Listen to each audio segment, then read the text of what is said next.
I forgot to plug in my mic as usual. Common issue in this stream.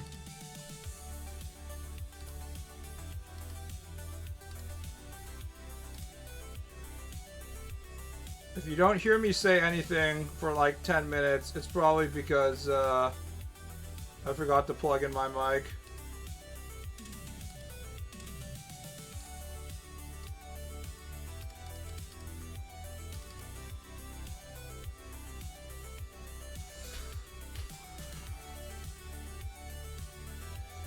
It can't be helped. It's better to have a dead mic instead of a hot mic, right?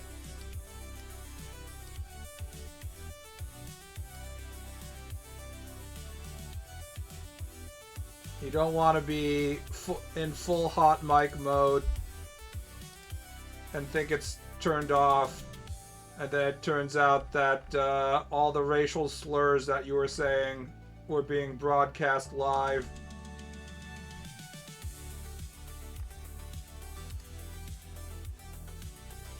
Your passing comment about a certain ethnic or religious group might get you fired. Not that I would ever say anything like that.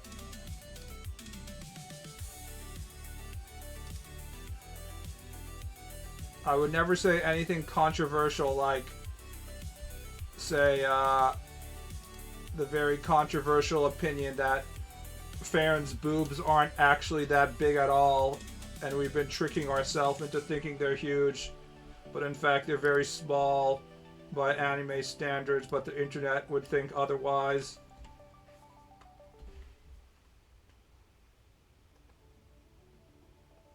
Ball said he wanted to fuck teenagers last stream. I said that human men want to fuck teenagers. I'm not really sure if I want to have sex with anybody. That would require me to touch them.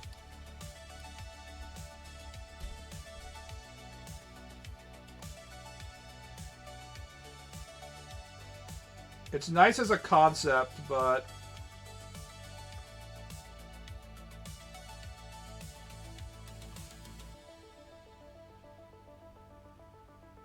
have you heard about the Discord Real ID requirement update? Oh god, that's so fucking stupid. Am I gonna have to start using a different service?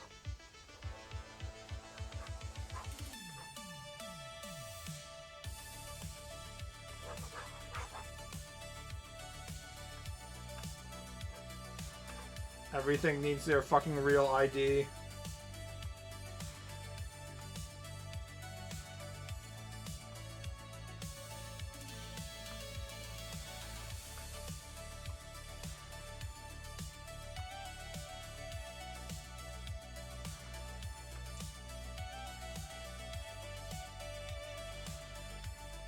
Basically, the result of everybody wanting to virtue signal to be like, I'm against child predators, sexual predators online. The result is it just has given the companies a huge excuse to collect all the data of their customers. That's what it's really all about. We all know that.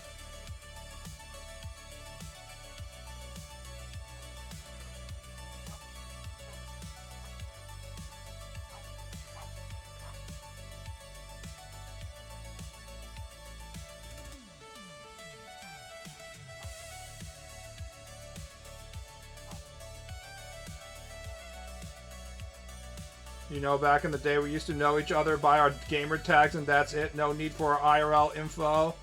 Yes, but how can the internet make money if they don't have access to metadata of who you are and what you are going to buy so that they can sell ads to you?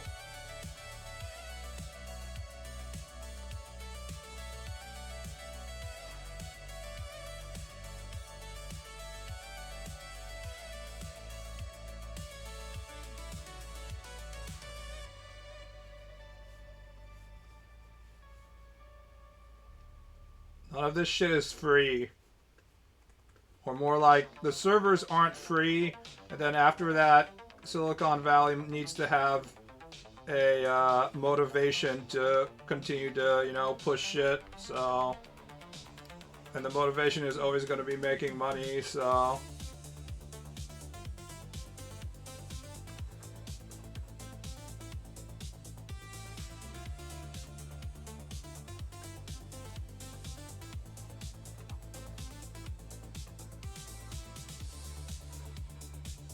The only thing that'll fix it is making it widespread social taboo for kids to have access to the internet. Didn't Australia just straight up make it illegal for kids to use social network services? I think that's a way better solution than the stuff that, you know, Britain and shit is trying to have everybody have attach their fucking social security number and ID and, you know, every single one of their information. We have all these studies showing that kids are way less happier because they have all this internet shit in their most sensitive ages and they all get to bully the shit out of each other online. So we should just make it so that they can't fucking go online, period. But then how are you going to implement that? I guess the best way would just be to have a credit card.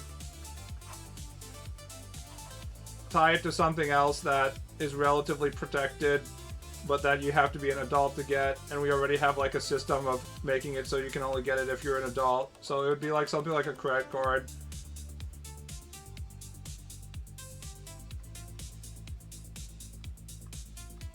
Whatever you do, don't let the government be like, oh.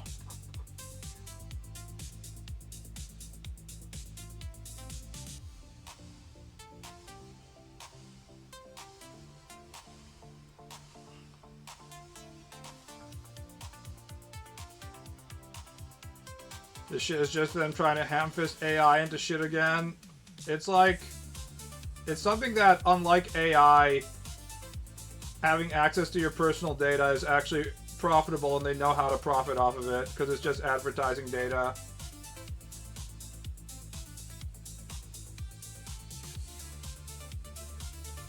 AI is a whole nother level of stupidity. That's the huge problem, is that it gets even dumber from there.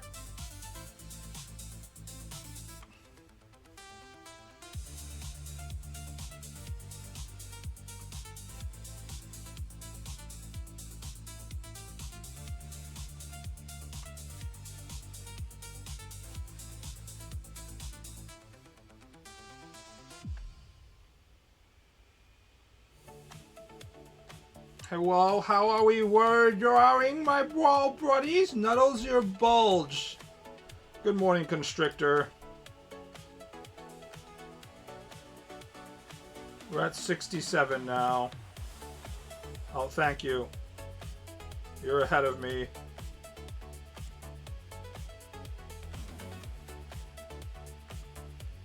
Anybody who uwu posts will be timed out. Especially if they're Constrictor.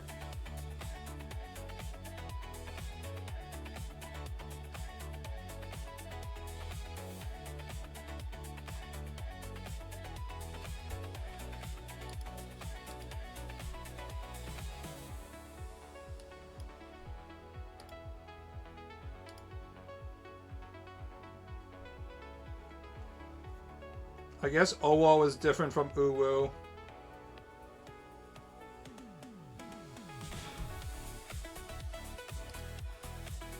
I want to go back to the days of the early internet when you could be playing Final Fantasy XI and have a female avatar and then do uwu posting, and people would unironically be incapable of knowing whether you were an actual girl or not because people were still honest.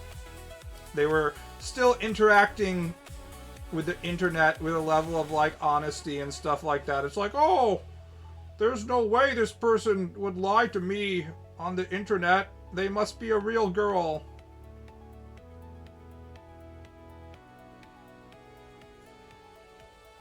I'm Daddy's whittled Tide Pod. I'm all squishy and wet for Daddy.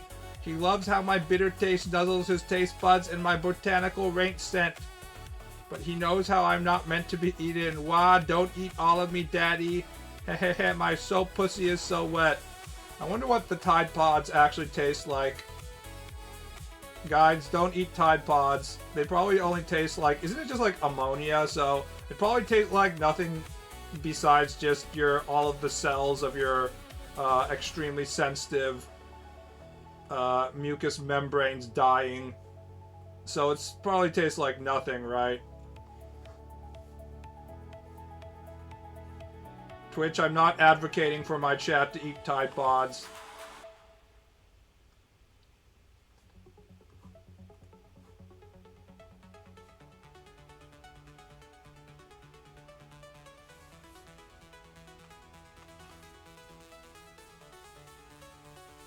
Can you just end the stream already? It's already been too long. Don't worry, it's going to improve now that we've timed out Constrictor.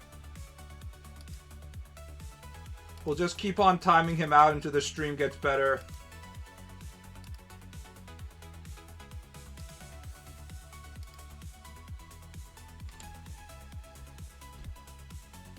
If they aren't meant to be eaten, then why do they look so edible? Honestly, we should have never gotten people used to the idea that if something is bright and colorful, it's tasty.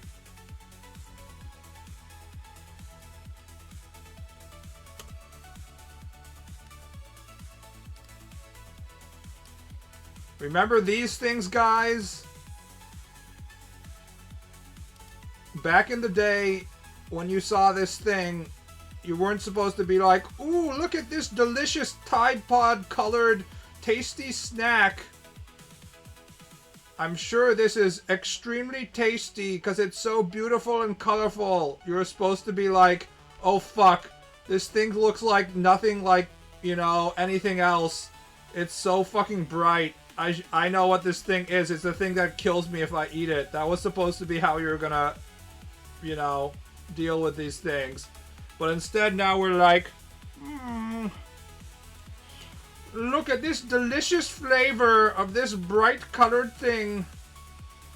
I bet it tastes like melon because it's this, you know, concentrated blue color. How could it not be edible? So I think we should have never made colorful objects to be, you know, edible food in the first place. I think is the moral of the story. Blue raspberry flavored Froggo, delicious. If you had to choose between eating a Tide Pod or a poisonous rainforest frog, I think you should probably still go for the Tide Pod.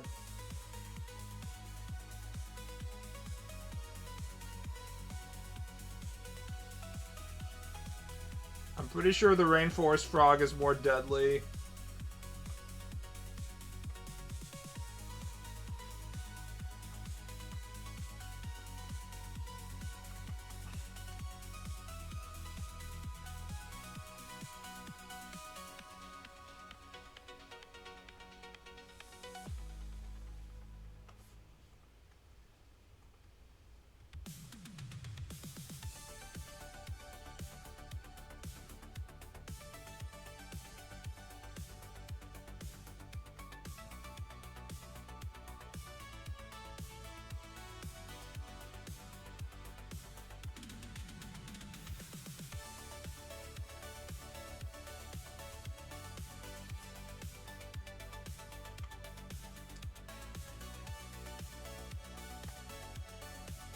How can I be cool like you? Well, step one is make sure that you never ever have sex.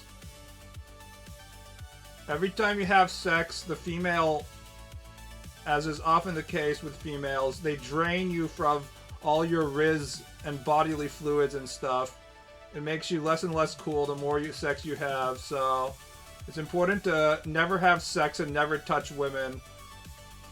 That's step one.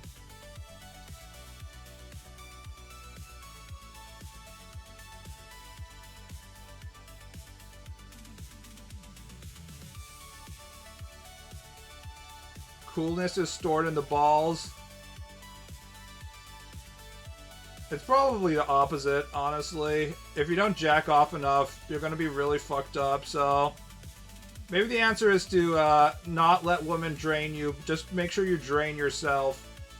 Although there is something to be said for, like, you know, your best buddy finding a girlfriend or getting married and he's no longer, you know, wants to do fun stuff anymore. He's like, Brenda said we have to go to a baby shower or some shit like that. And if I don't go with her, then she's gonna get angry at me, so... I think there is some degree of, like, realness to the don't let women dictate how you behave. Unfortunately, this also means you never get to grow up as well, so... Part of growing up is not being cool anymore, because you're like, I should pay my insurance, my monthly insurance premiums. There's nothing cool about being an old-ass adult, so... The fact that I'm still cool at 39 is because I have done nothing to grow up and become a proper adult human being.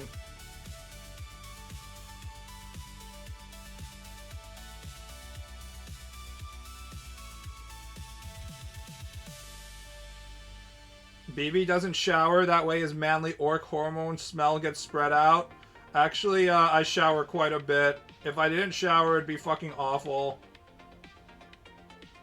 I'm just built to, not built to have a body in which I can avoid showering. I absolutely have to shower 100%.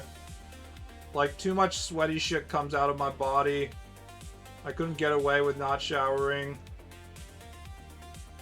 There's a Japanese term for this called furokyan.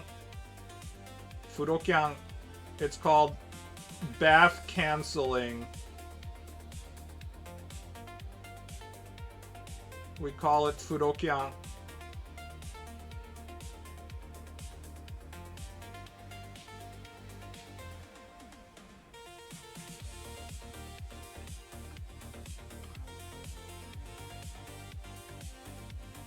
What's the BB body wash flavor of choice?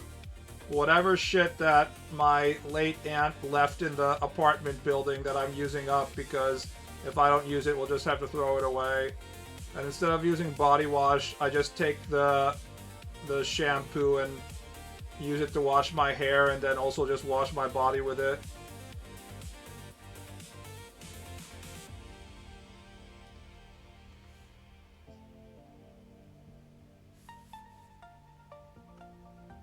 How does Asmongold do it?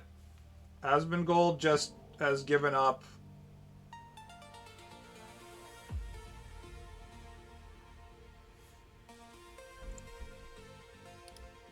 Some people are just blessed by God to have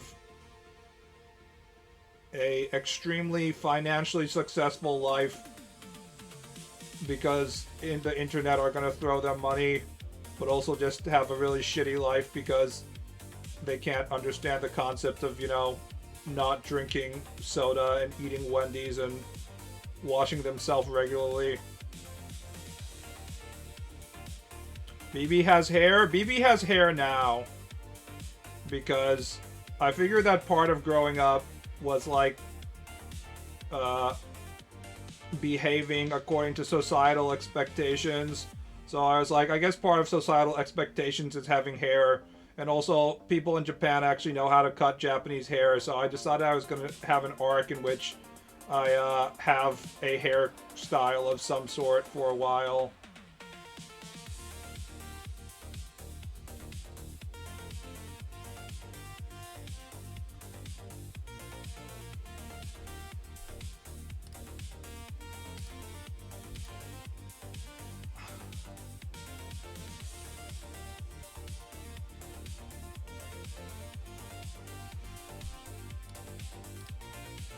Any white hairs yet? Yeah, I have a lot of white hairs, actually.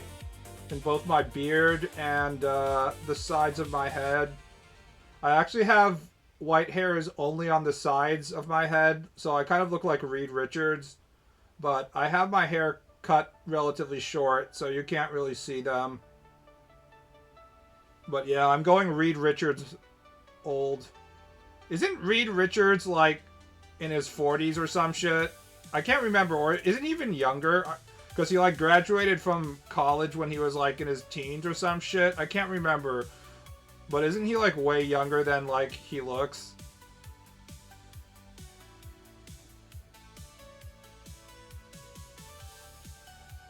Can't believe I've been timed out 6-7 times, or as the young ones would say, 6-7 times.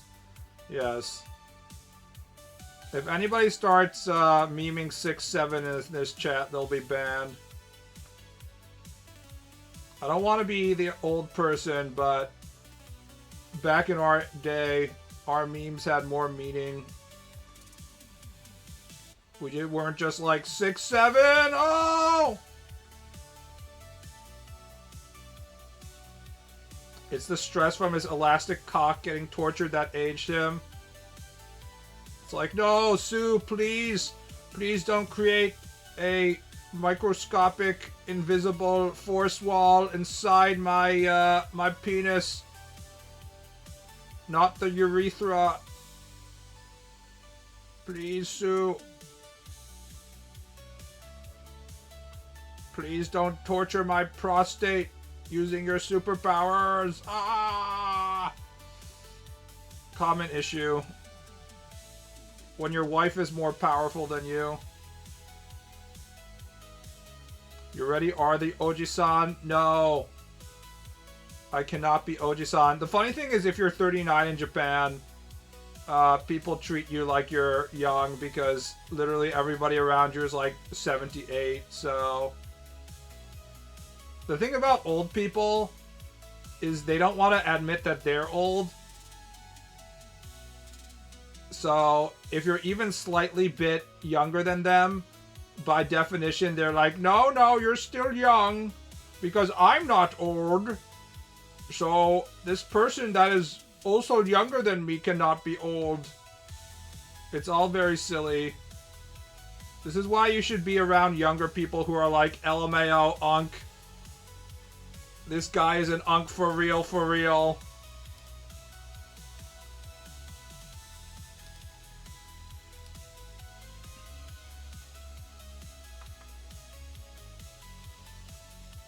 Don't let the old people dictate what is actually old or not, because they'll spend all their time being like, no, no, I'm not old, so you're not old either.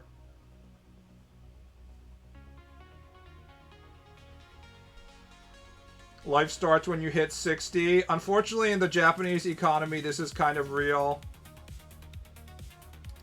They're like, you can't retire yet, sir. Who will operate all the heavy machinery of our company? You're the only one who knows how to use all the... operate this specific factory machine.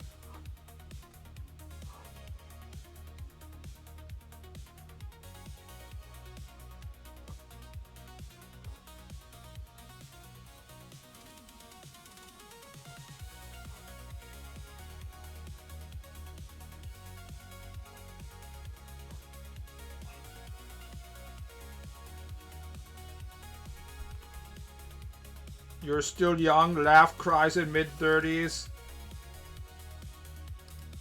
It's different for women. We all know that the female turns into hag when she becomes 15 years old or something.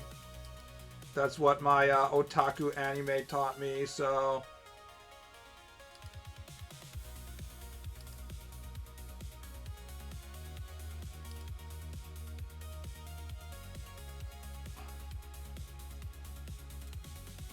$0.04 still speedrunning Minecraft at age 75 aware. I mean, that seems possible.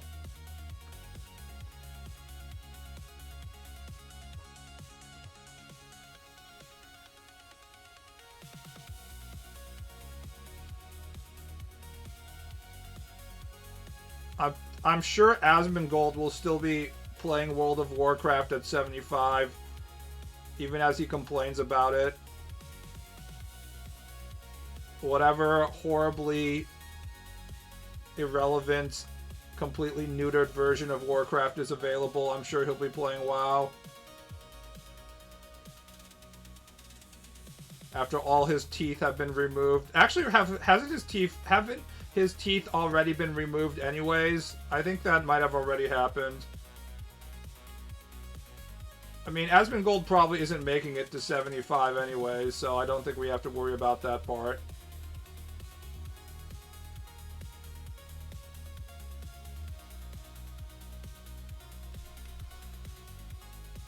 He has fake teeth now, from what I hear. Yeah.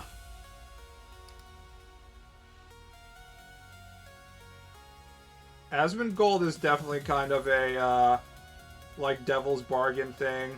Like a thought experiment. You would talk to someone. It would be like, you will have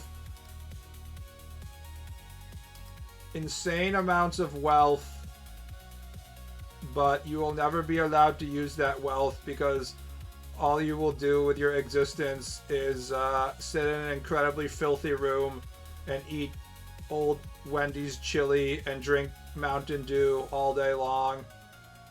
Meanwhile, your bank account will have millions of dollars.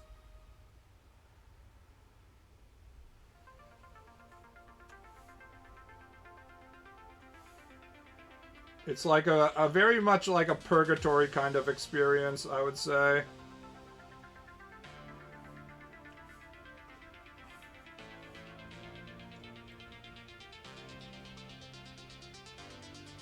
Have you seen the steak he makes? It's so fucking gross. Is it undercooked or overcooked? Honestly, the only thing you need to know about Donald Trump, about why he sucks, is that he likes his steaks well done.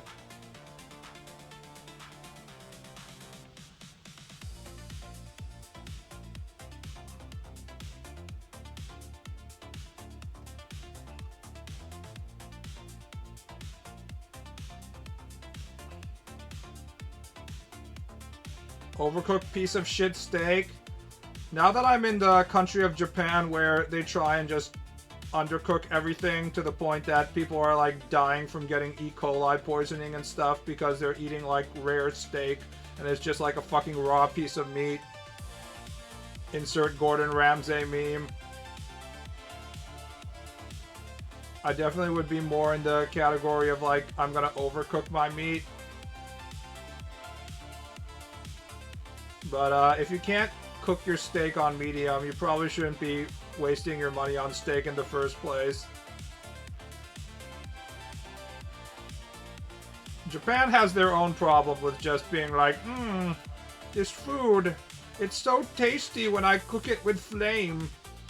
However, if it's so tasty when cooked, imagine how good it would taste if it was raw. Yes. Anything that tastes good cooked will obviously taste even better if it's just like fucking incredibly raw and I'm risking my health by eating this undercooked piece of meat.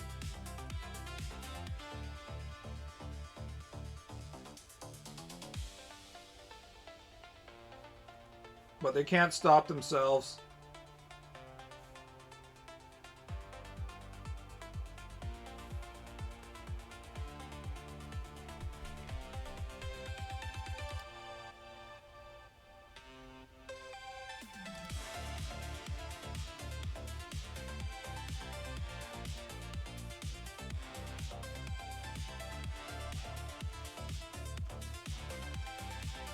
Medium rare is the peak of cooking perfection. Cooked but still juicy and flavorful. I just order it medium because I figure if like the steakhouse can't cook it on medium, I'm gonna be fucked on something else anyways.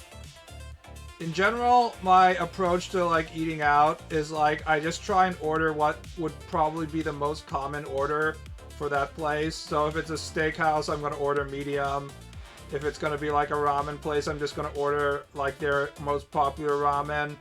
Because if I try and get like cute and order something specific from the menu, there's a much higher chance that they can't fucking do that.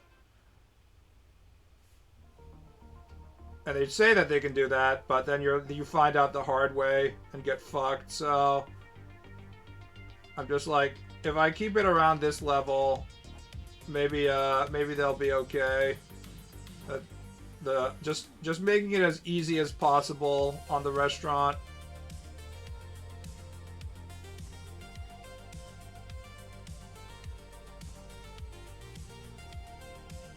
I'm not sure what's going on.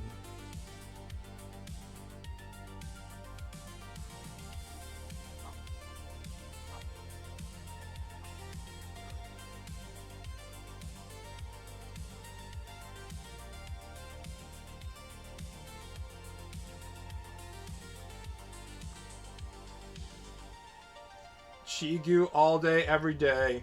Do people even know what Chigyu is? I feel like Chigyu has become like its own thing now. It's delicious cheese gyudon. The delicious combination of beef and cheese. It's like a cheeseburger except it's on rice.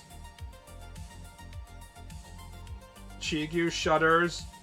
Don't worry, the Chigyu are too afraid of females to speak to intimidating white women, so you'll be ignored even if you go to Chigyu area of Japan.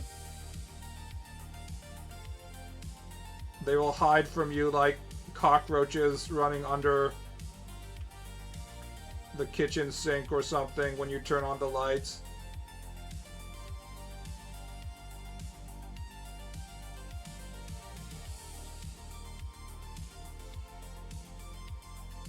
I only know it as the Japanese equivalent of being a soy boy, lol. Yeah, but there's way more Chigyu than there's soy boys. Maybe it depends on what part of America you're in.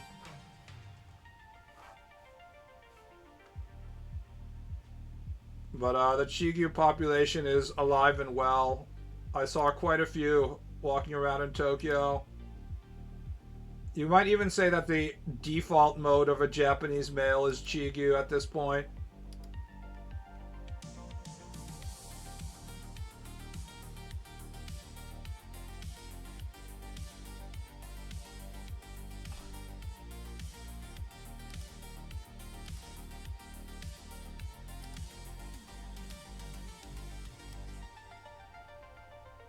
It can also mean Nihonjin neckbeards. Yeah, I think the neckbeard is closer. Soy boy is a slightly different category, I feel. See, the Japanese neckbeard, instead of... Japanese don't have the ability to get fat the same way that Americans do. So instead of becoming a proper neckbeard, they become Chigyu instead.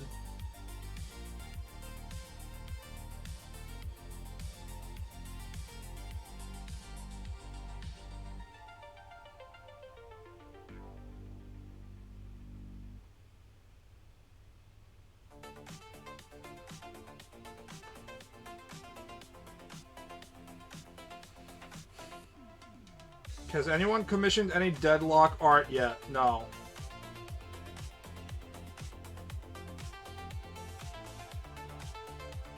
Guys, you already give half of your income to Gaben. Do you really need to give him any more free publicity and shit?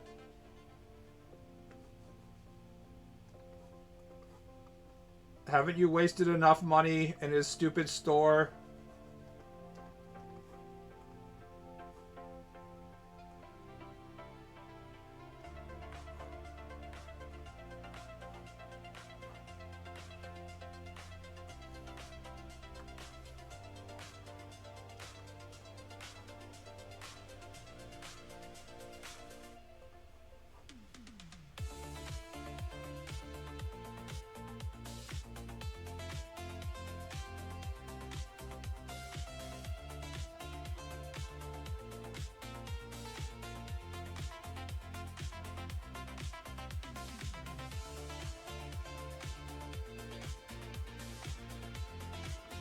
Deadlock is another mid-hero shooter MOBA. How dare you insult our Lord and Savior Gaben.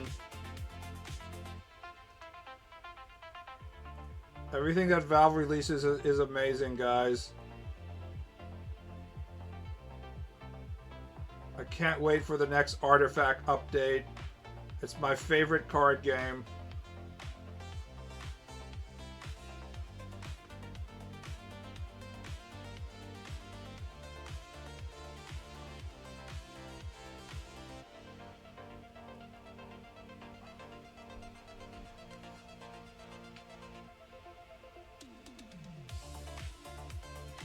Gabe dabbing his tears with bennies. Gabe on his $700 trillion yacht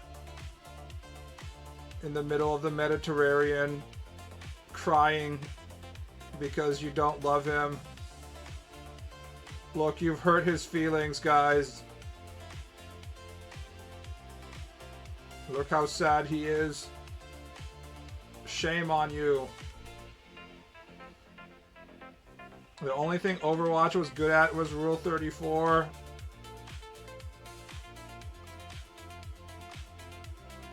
Despite everything, Overwatch is dead and gone. And yet somehow Team Fortress 2, with its all-male cast, continues to march on.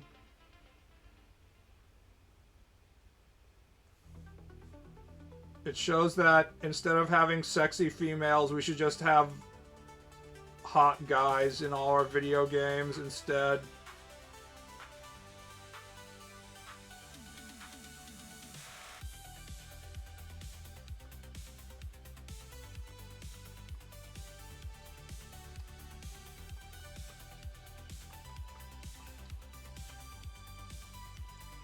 Maybe because Team Fortress 2 devs aren't total morons? That might be it.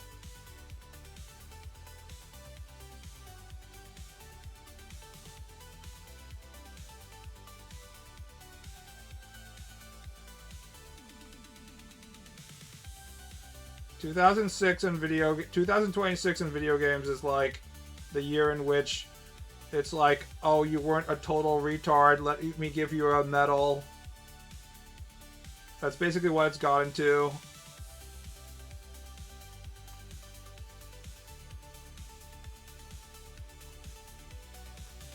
If you don't fall completely flat on your ass and you're capable of some amount of programming,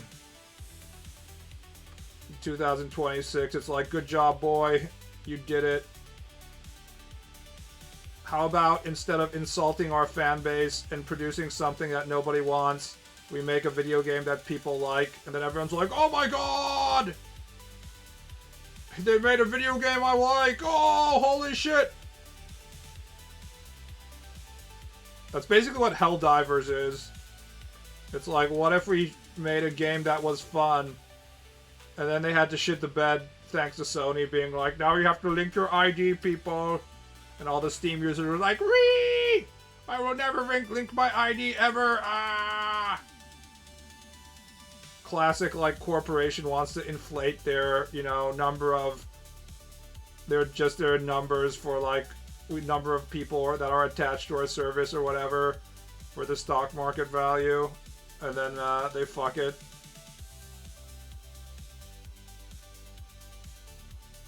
There's a certain style that I can't pinpoint, but feel that Deadlock, Overwatch, and Valorant have similar art style. I think you're wrong on that one. I think Deadlock, Overwatch, and Valorant... Deadlock and Valorant have a more similar art style than Overwatch. Overwatch is fully in the sort of Pixar mode. In fact, the Overwatch style is very easy to explain because it's just like standard Disney animation principles, which have been very well documented and figured out by many, many years of Disney animators being forced to draw on the Disney style. The Valorant and Deadlock art styles are kind of a slightly newer art style, which is like you use more flat colors and then you have more sharp angles and stuff. I would say it's more of a 2020s art style thing.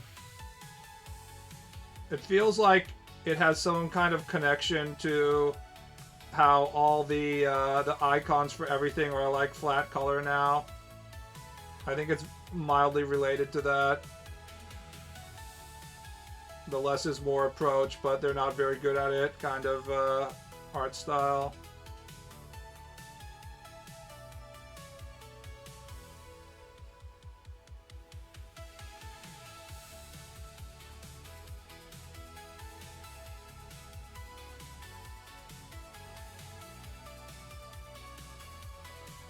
Then people turned it into a shitstorm by trying to shame the people who unabashedly enjoyed role-playing as a patriotic galactic soldier. Yeah, but that didn't actually help the, or hurt the number of player numbers. That's just the loudest voice on the internet. And those people they never actually affect anything. There is no larger gap than the people who think that their voice matters on the internet and what people are actually listening to.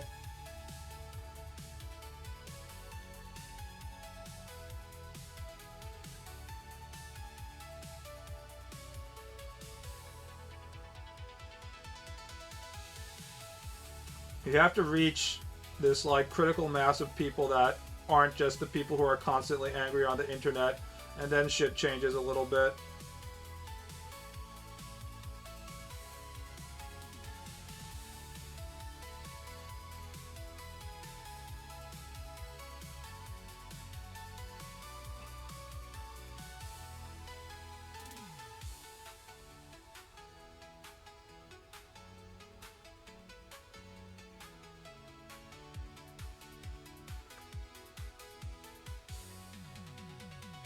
All I know is he's gonna shit on Alloy.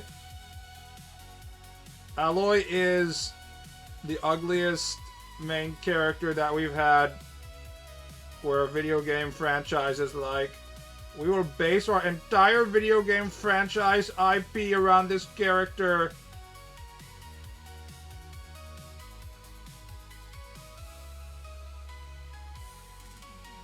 She is unimaginably ugly, and it's crazy how long the industry has just allowed her to exist like that.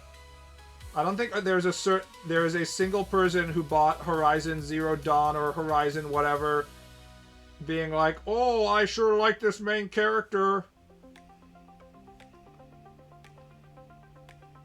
There's so many other aspects in the video games that they were able to slide by on their cool robotic dinosaurs and stuff.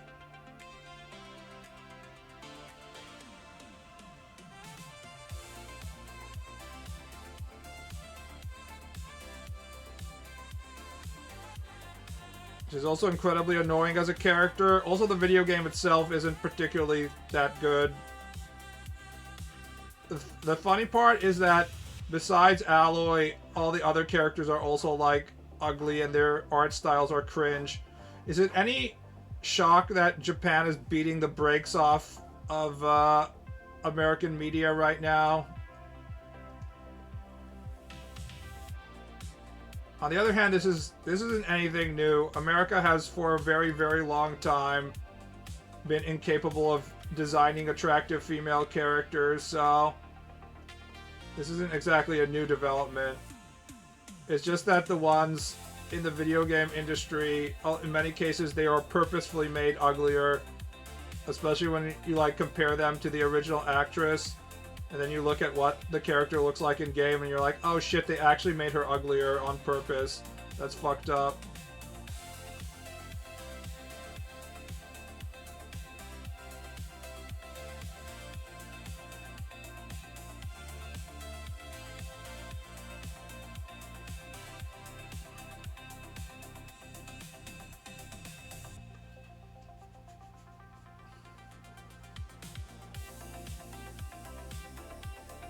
I mean, do I have to show you guys the Alloy character design artist? I'm sure most of you have already seen this, but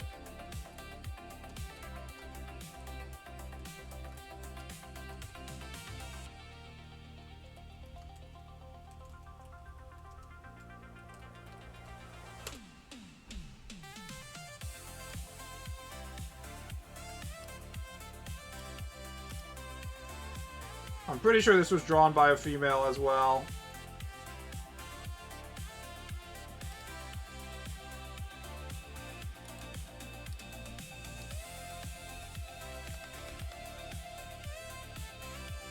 But yeah. You take normal cute girl and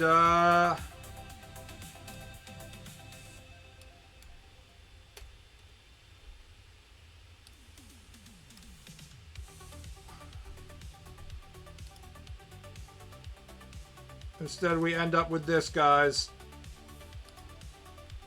The funny thing is she was already incredibly ugly in the first game, but then they somehow made her even uglier in the second game. Go from here to here.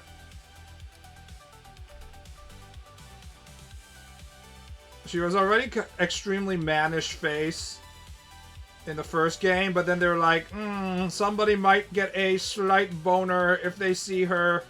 Let's make her even fatter.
It would be fucking hilarious if she showed up almost looking like a concept art in the next game with no explanation, lol.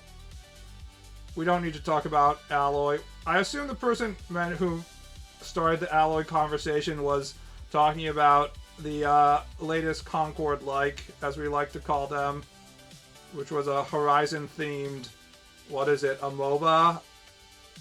I'm not sure what type of game type it is, but it features not necessarily very unattractive, but like it feels like they're squeezing the last drops of the DEI character design age. We should enjoy it while it's still this way, because we're not going to see this stuff much. This is the end of an era, guys. We're just getting the last drips of the shit in the pipeline right now.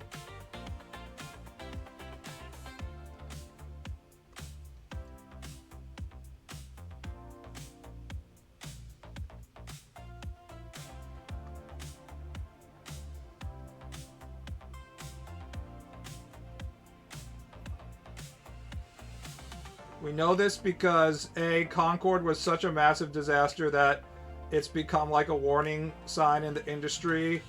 Even before that, the BlackRock money was drying up, but the most obvious example of this is how High Guard, when people started laughing at it, they didn't say anything for like 2 weeks. It would have been truly interesting to be a fly on the wall to listen to the discussions of the High Guard developers being like, they're laughing at us! What are we gonna do? Oh no, the video game's already done! It's too late! We have to release it! We're fucked!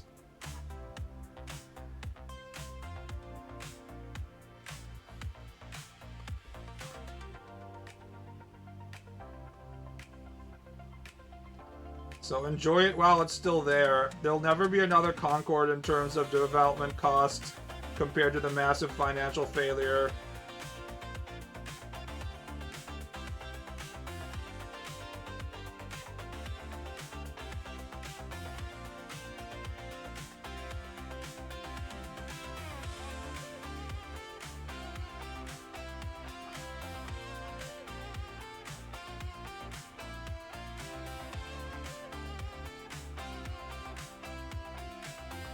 Concord had been in development hell for years prior and were really inspired by Overwatch. By the time they announced it, Overwatch had already been old news.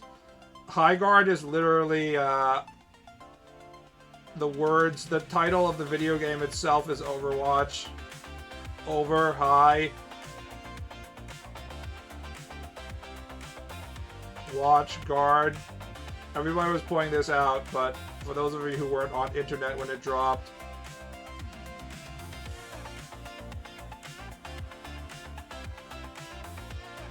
it really shows you that A, you probably shouldn't be chasing trends in the first place if you're a video game developer, and B, if you are going to be chasing trends, you better be nimble enough that you can release shit quickly enough that the gameplay or the entire concept won't be outdated.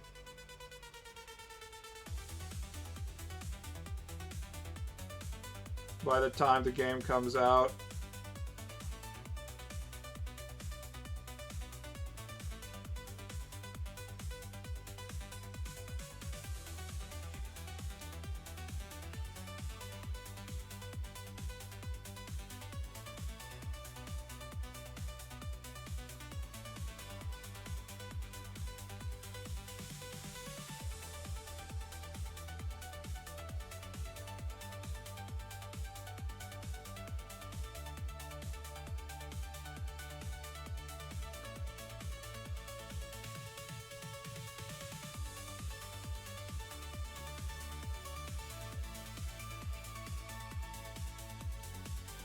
The head of PlayStation really wanted to get in on live service games. Everybody wanted to get on live service games. If you want to trick capitalists into making a mistake, you need to do one simple thing, and it's to promise them infinite amounts of money forever. Which is what's happening with AI right now. You just have to be like, sir, if we do this one thing, you'll have all the money. Every money, everywhere. All the money forever will be continued to be given to you. We just need $100 million, and then we need another $500 million. But trust us, if you just give us enough money, eventually we'll give you all the money. And the capitalists are like, wow, that sounds great. Surely I will not be tricked by these people telling me they can give me all the money. Of course I can get all the money. And then it turns out that they did not get all the money. And then they fire everybody and try something else. You see this in, like, the stuff that were basically just scams, like the Theranos scam. Basically, Silicon Valley is fucking retarded. Even more so than, like, what the banks used to be. Like, old banks were, you know, bloodthirsty capitalists, but they were at least like, maybe we won't get all the money even if we do this. We should actually do some amount of risk assessment. Obviously, a lot of that stopped, like, during the housing crisis shit, but the tech bros have had such, like, an upward momentum for so long. They don't even take time to consider that maybe that they won't get all the money.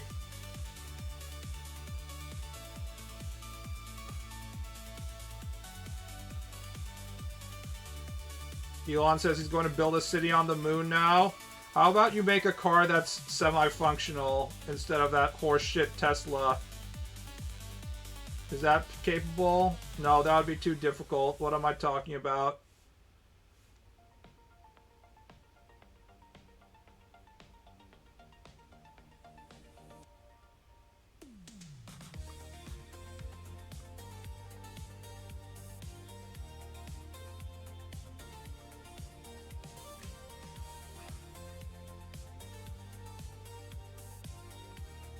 Tech industry put the biggest idiots on a pedestal. I can't believe that people defend Curtis Yavin. I don't even know who that is.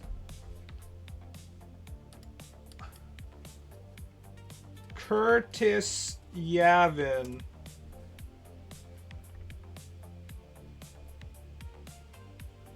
Far-right political blogger and software developer.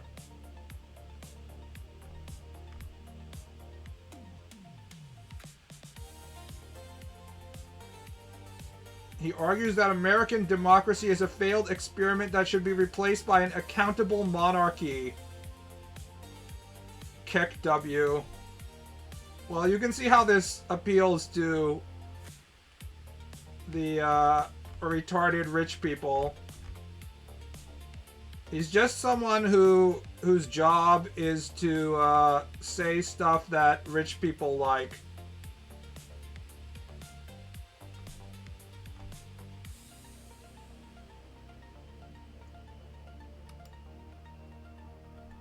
That's like an actual job in the United States, is professional cock greaser of the billionaire class. Just tell them what they want to hear and then just make money off of that. There's lots of people where that's like officially their job. To tell the rich person how smart they are.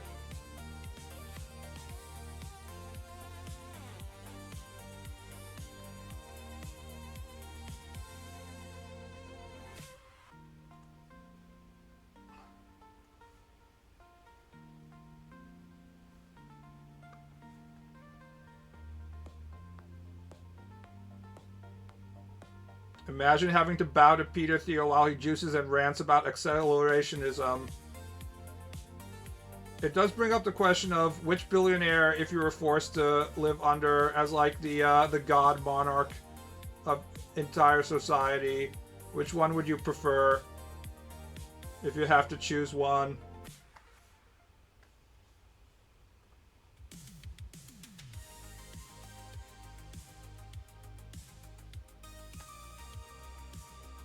And you don't get normal ones like Warren Buffett. He's not allowed. You have to choose among, like, the shit-eating technocrat class. The billionaire I'd prefer are the ones who shut up and sit on yachts.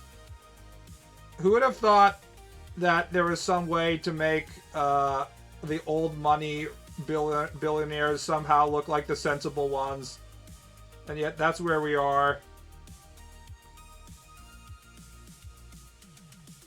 The billionaires that wouldn't let Trump into their circle because they still have some sense of, like, we're special rich people, we're from upper society, we don't let this trash into our expensive Manhattan parties. Somehow those people are now more tolerable than the new money rich people. I guess this isn't that abnormal. Bourgeoisie have always been vulgar and disgusting. So our new tech bourgeoisie isn't anything new, I guess, from that standing point.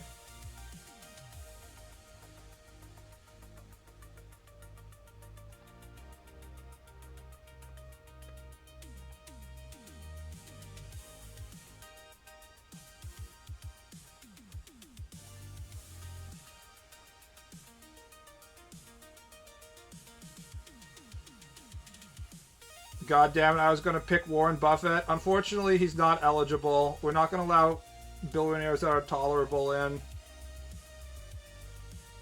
Richard Branson and Trump made billionaires into celebrities. The funny thing is that Trump probably wasn't a billionaire at all until recently, when he was able to activate, like, the whole everybody has to bribe me if you want, you know, to receive the benefits from the US government mode.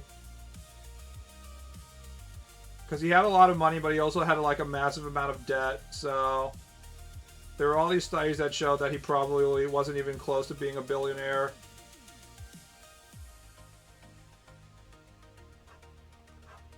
In fact, I don't think it was even obvious whether he was actually, like, in the plus, in the black. He might have had, like, so much red ink that he was actually a net negative, but the thing about American capitalism is once you enter the mode of, like, banks just lend you money, then it doesn't really matter how much money you actually have. They don't operate on the same standards as normal people. The banks are just like, yes, you have defaulted on all your previous loans, and none of the other banks are giving you any loans, but we'll give you another try, Mr. Trump. I'm sure this is the time in which you won't bankrupt your company.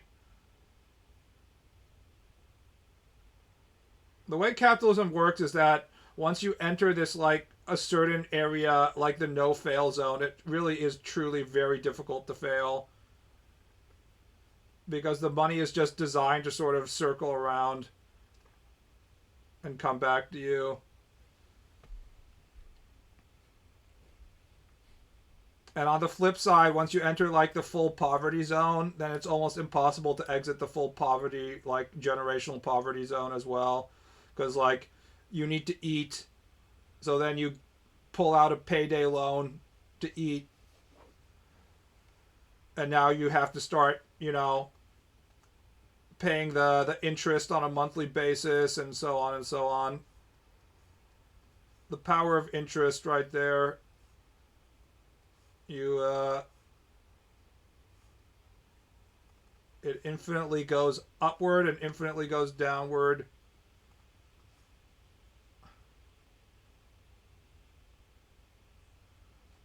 Canada is getting Chinese EVs, and we're stuck with Teslas because the capitalists don't want to lose in the game of capitalism. I'm just not going to drive. I have an electric vehicle. It's called a fucking train. I walk to the train station, and then the electric train vehicle takes me to the next train station. Crazy, huh?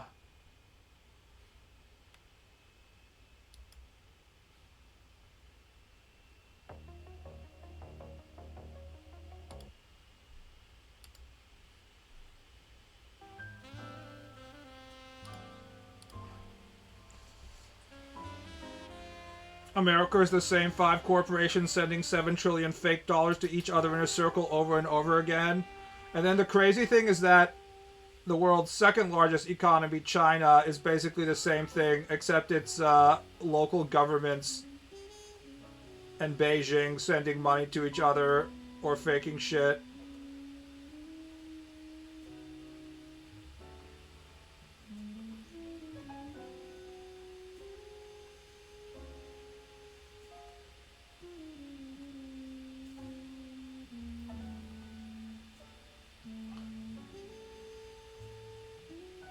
Despite Japan's economy also being propped up by debt, it feels like one of the few places that's still like a real location where, the economy is based on people buying stuff instead of trillionaires passing the same amount of money around and then speculators being like, let's all invest all our money in the stock market.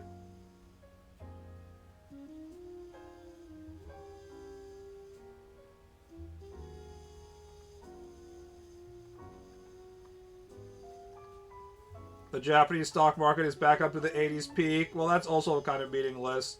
Just like the American stock market.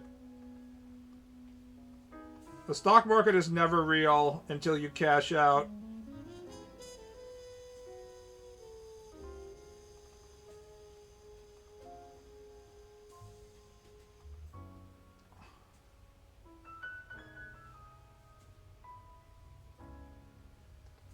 I assume that a large part of that is also because people are getting jittery with American markets and they want to find a safe haven to park their money.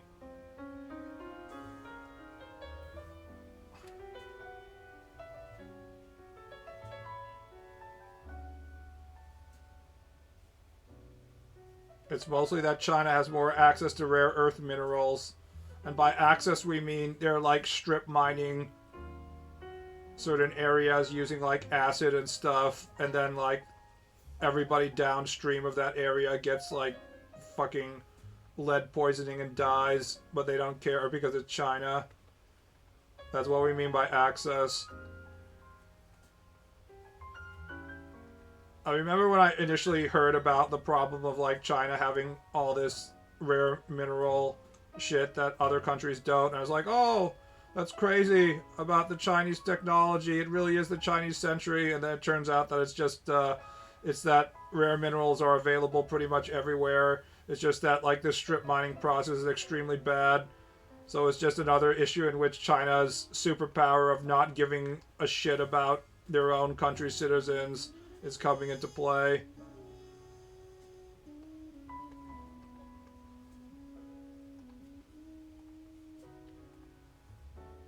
In general, every single time in which you read some kind of op-ed about some aspect of about China lapping the United States in technologies and stuff, it's generally just the Chinese are either cheating, they're lying, or the editorial is just an exaggeration and shit. Like all the stuff about like Chinese universities being so much better than America, and then like you actually find out about like the metrics they're using to judge the Chinese universities are like how many papers they publish, and it turns out like the peer review process in China is like incredibly corrupt. So it's just like the same people like passing around their own peer review abilities and shit like that. It's just like an endless list about this stuff.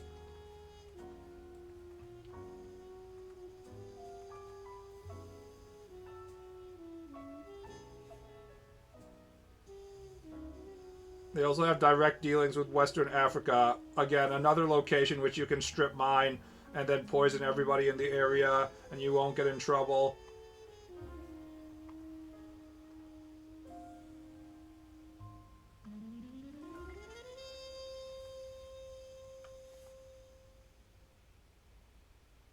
I saw Instagram reels of their buildings having lots of LED lights on them. They're literally living in the future. Yeah, that's right, boys. We will all be slaves to China.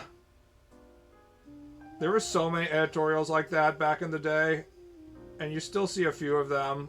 They pop up in New York Times pretty regularly. I assume it's because the American military-industrial complex needs us to believe that if we started a war with China right now, we'd lose because, you know, nukes aren't a thing. Because they need to justify having an unlimited budget.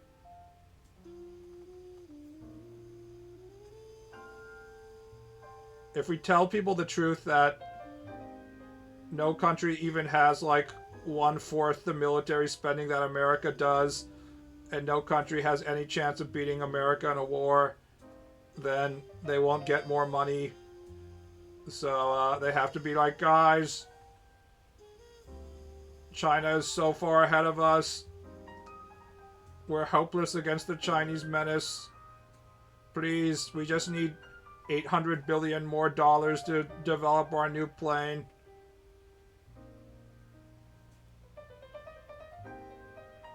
China's universities are good because they crazy low acceptance rates. Their best art school has 8% admission out of the thousands of applicants. Yeah. I mean, but how do we even judge whether something is a good school or not?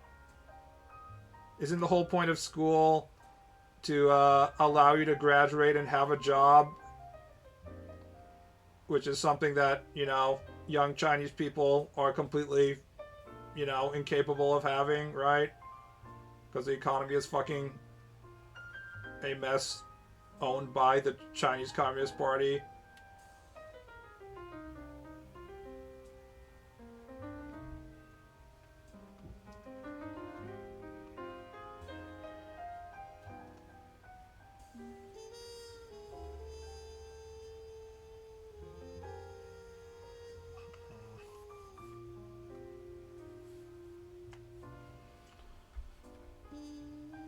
Art school is about receiving verbal abuse. I mean, think about all these amazing Chinese artists and how much money they must be making. You either are lucky enough to get on the MiHoYo payroll, or else you're going to have to be driving delivery like all the other engineers and stuff that exited Chinese universities. Hell, aren't a lot of the MiHoYo artists just like straight up Japanese and Koreans anyways? Like seriously, I know art school was always like a bad bet for anybody, but Imagine being like the top 1% of people who can enter art school and then there's nothing. I guess if you're going to art school in the first place, you're probably like part of the upper class of Chinese society, so you don't have to worry about, you know, a job. You're probably like a Communist Party chair's like child or something in the first place. So maybe it's irrelevant.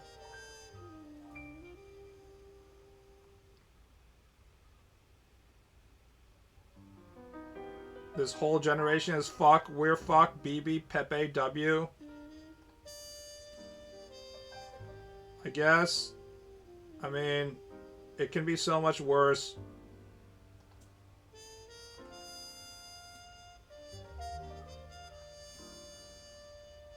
You just need to lower your standards.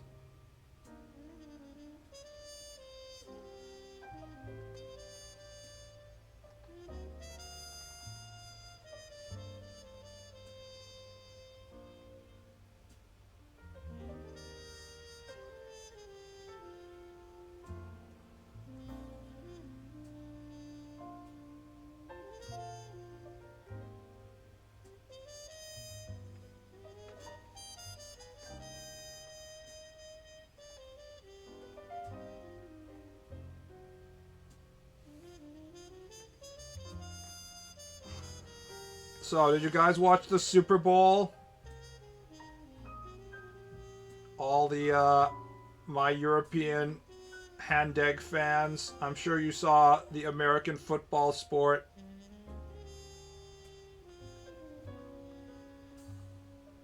I, of course, did not watch it, even though you can watch it very cheaply in Japan, because they're trying to get Japanese people to get in the habit of watching football instead of being in the monetization phase. You can watch it for like 200 yen or some shit. So, although I guess if you had a VPN, you could do that anytime. I never really looked into the ability of VPNs to kind of bypass various sports leagues, like local broadcast restrictions and shit. I haven't really tried that out yet. I guess I don't need to try it out because I don't need a VPN. Because I actually am in Japan. But I do have a VPN right now.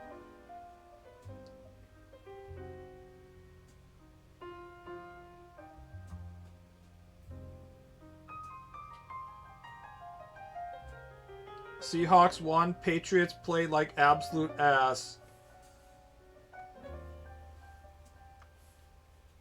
I saw the replay, actually. I checked out the replay, and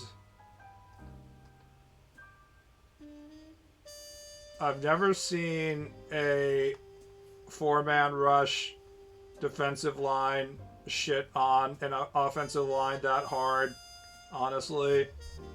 I've never seen situations in which, like, the defensive line just, like, the lineman just runs up to the offensive lineman and, like, pushes him straight back 10 meters directly into the quarterback and then, like, pushes the quarterback down. I was just like, what the fuck? This guy just, like, tackled two people at the same time. What's even going on?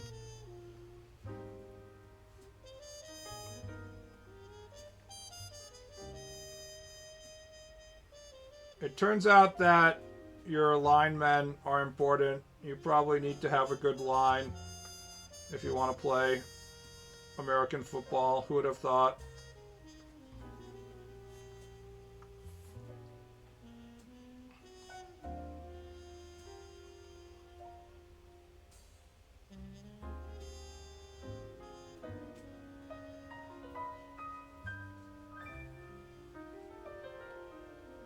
I hope that the Patriots never have a successful sports team ever again. Not the Patriots, Boston as a whole. People are just sick and shit of Boston having endless amounts of sports success. Me included, of course. Fuck Boston. I hope they never win anything ever again.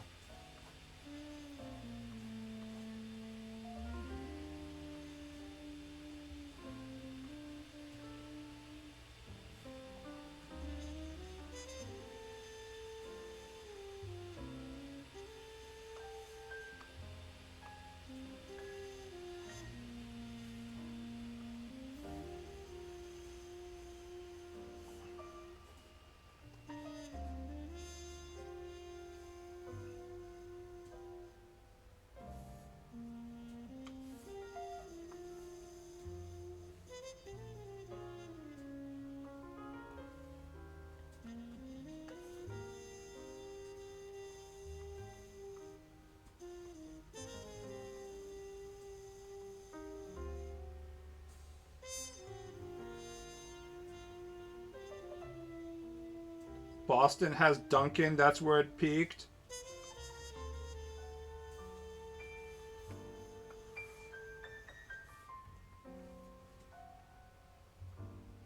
Which is worse for you, Dunkin' or Starbucks, if you're gonna go the extremely sugary drink route?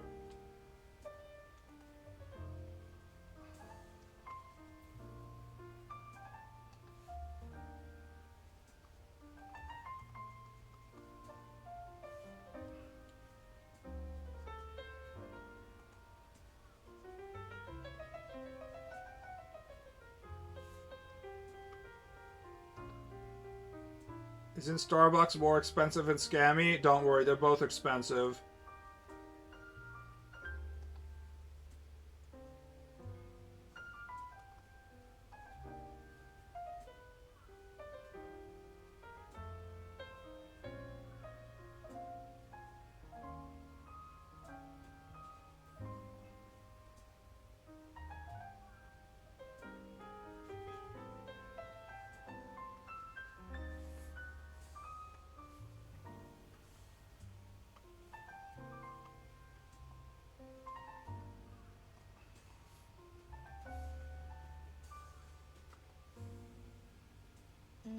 Both are bad, but at least Dunkin' isn't pretending they're classy. You can customize both and be like, I'm gonna need more sugar in my drink, right? I know you already have diabetes level of sugar in the drink to begin with, but it's not enough. We're gonna have to go full out on this one. I'm gonna need you to fill it with syrup.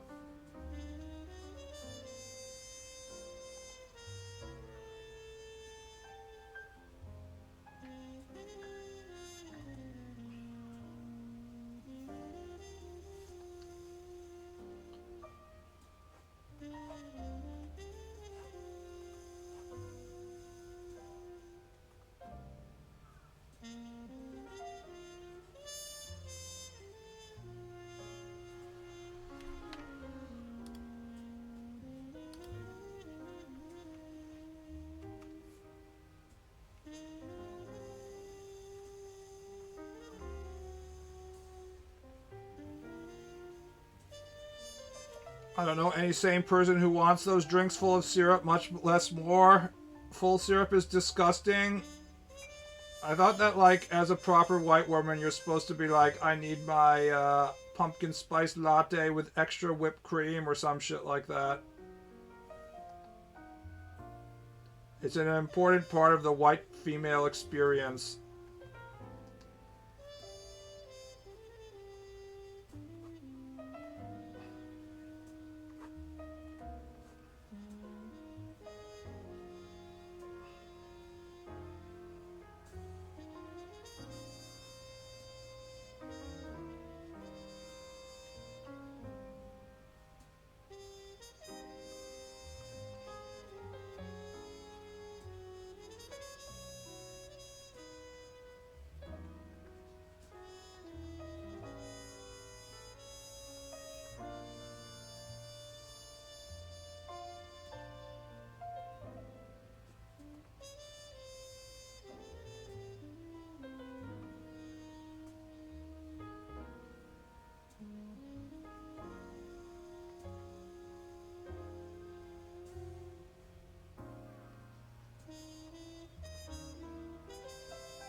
Where will I get my extra creamy mojito coffee? I will cry.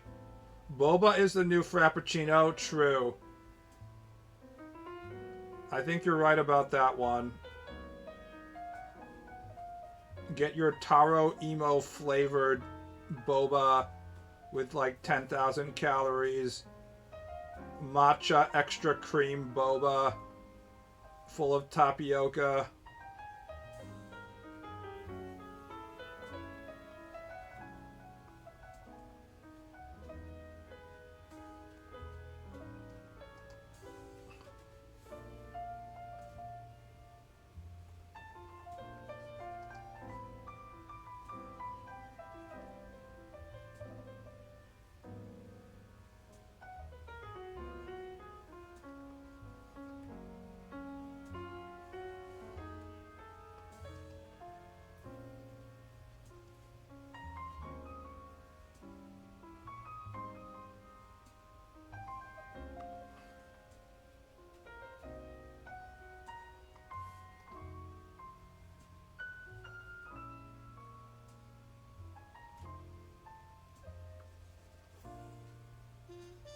Honestly, drinks are kind of the easiest way in which to both ruin your health by ingesting 10 trillion calories, but also like ruin your wallet because it's like $7.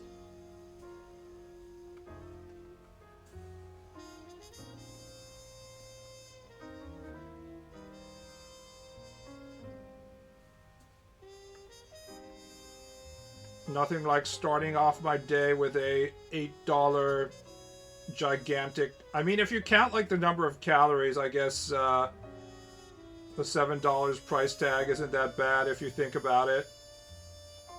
It's like, yeah, it might cost as much as getting a hamburger, but it also has as many calories as a hamburger as well, so it's really not that much of a scam. You are getting like the total number of calories you need in a day from a single drink, so from that perspective, it's not that bad at all. In Japan, you spend 100 yen on some ice cream or some shit, and it only has like 200 calories. How is a big boy like myself gonna not die from starvation with that kind of calories?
Select, select, select, select, select. Get green, get green, get green, get green. Plap, plap, plap, plap.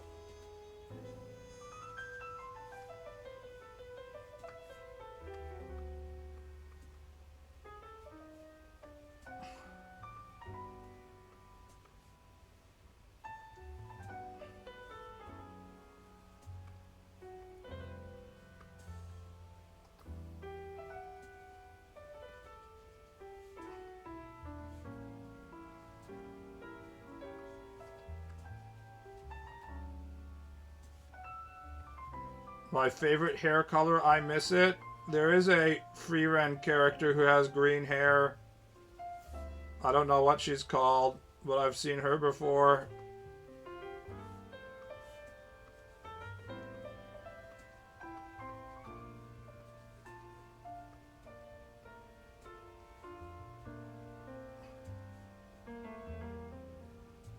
Wait, BB is using colors. Do we have to have this conversation every single fucking time I use the selection layer? Everyone's like, oh, he's using colors, oh my god! Oh my god, the colors, oh! Every single fucking time.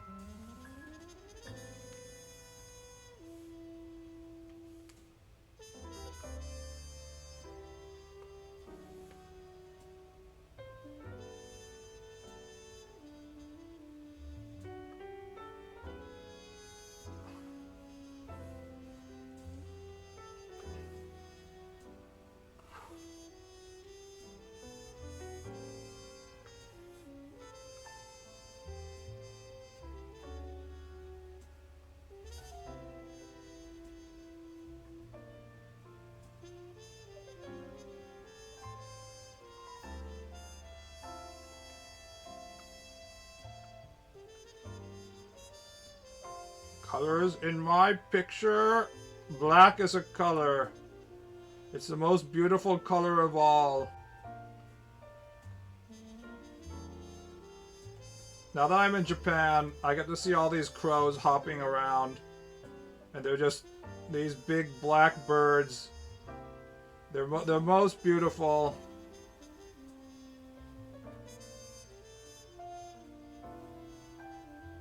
Every time I see a crow in Japan, I'm like, oh, you're so beautiful.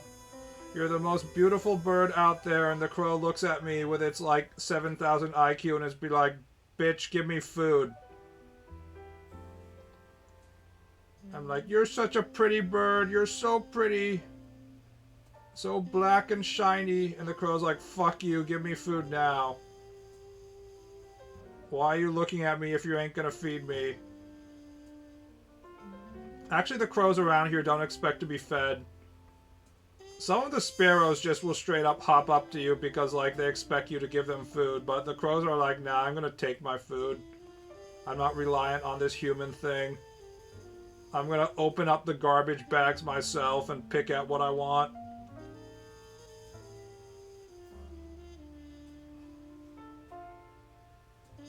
Please do not piss off the crows. There's all these signs around here that are like, beware of the crows, blah, blah, blah. And I'm like, how bad can the crows be? Don't be silly. They weigh like, you know, 2 pounds. If I just swat one of them, they're gonna fucking die because their bones are hollow. Are we really afraid of the crows? But there's still like a shit ton of signs being like, beware of the crows, oh my god.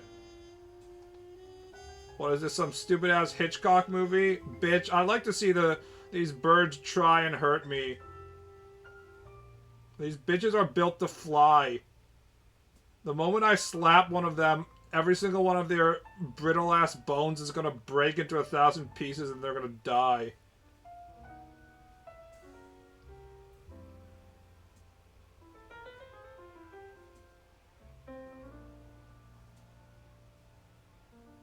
The crows would beat your ass? Nah, crows can't do shit as long as you cover your eyes. It's like, oh, they're pecking me to death. Bitch, please. I'm wearing a coat. They can't do shit to me. The most they can do is try and attack your eyes, so as long as you're shielding your face, they can't do anything. I know there's that, like, meme survey that they did with guys. They're like, what kind of animal do you think you could beat? And, like, there was, like, 1% of guys who legitimately thought they could fight a grizzly bear or something. But, yeah, I'm super confident I could beat the ass of any crow that tried and picked a fight with me. I ain't worried about that shit.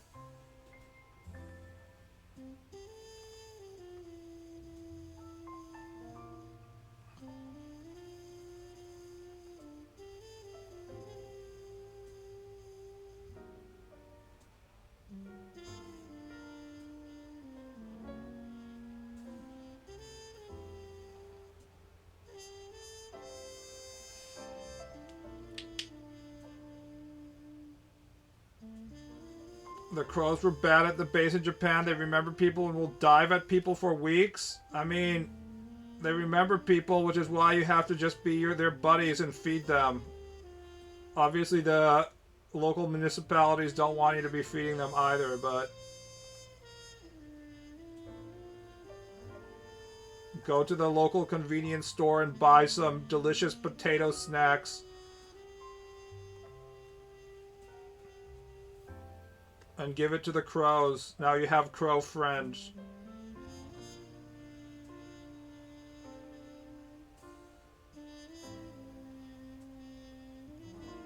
When women say man versus bear, we're really putting down bets who will win. That's not what the romantasy readers were saying.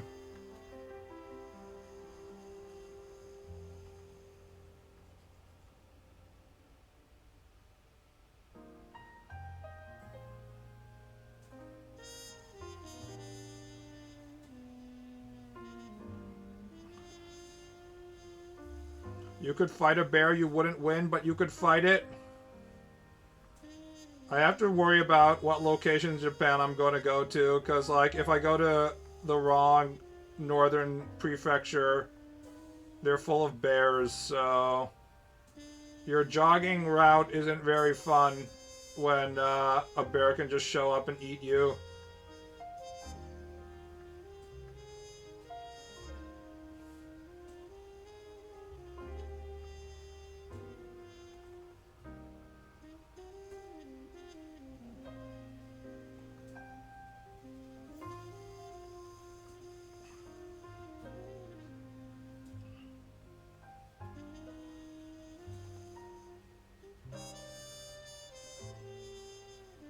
Straight men will lose to both varieties of bear.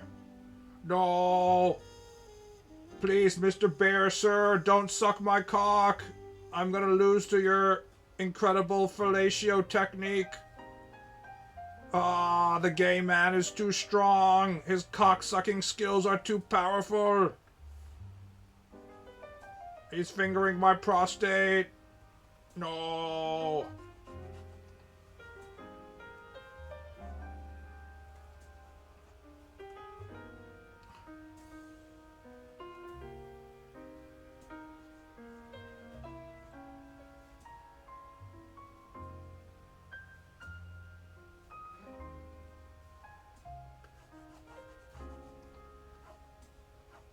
They aren't the ones who are sucking. Get ready for that cock meat sandwich.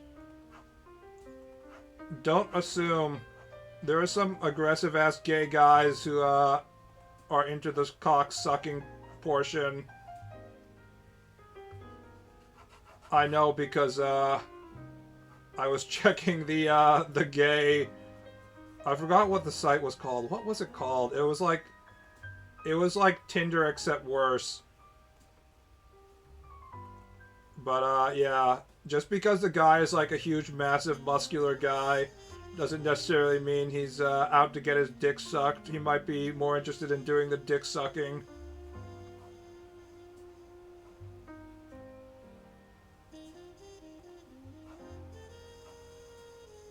Is BB checking out Grindr? No. It wasn't Grindr. It's something that's worse than Grindr in that they just have like a map. And then there were just like a bunch of guys showing their cocks. It was a very like specific meetup setup.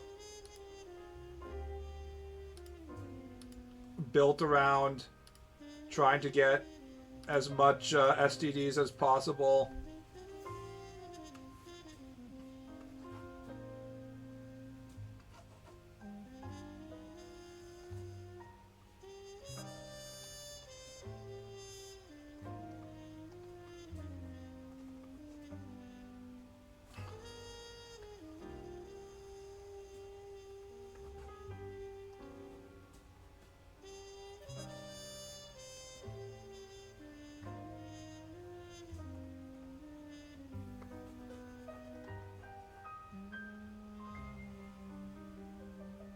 Is BB looking for gay meetups? I was watching Financial Audit, as I tend to do, and there was a gay guy who said he was using that, and people were like, dude, that's even worse than Grindr. What the fuck are you doing? You're gonna get an STD. So I had to look it up to see how bad it was. And it was just like people, there was like a map that you could go to, and everybody was just like showing. It was like Google Maps, except instead of using it to look for local restaurants, you're looking for local cock to suck. And I was like, huh, I wonder why these people get so many STDs, LMAO.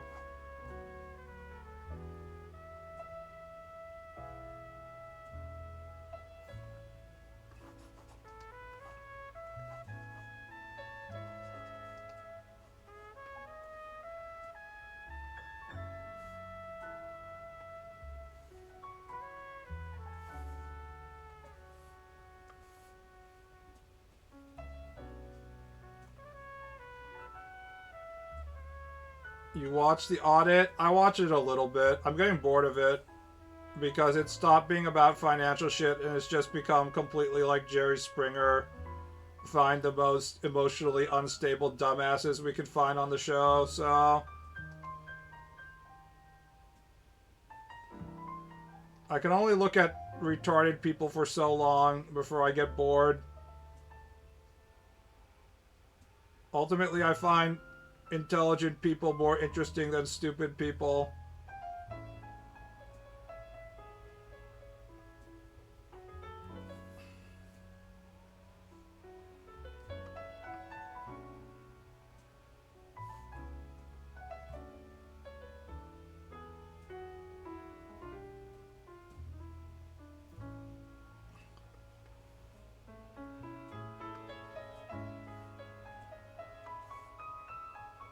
The countries that ban LGBT stuff, maybe they were on something for this reason. I mean, it's not like they stopped people from having gay sex, though, just because you ban it.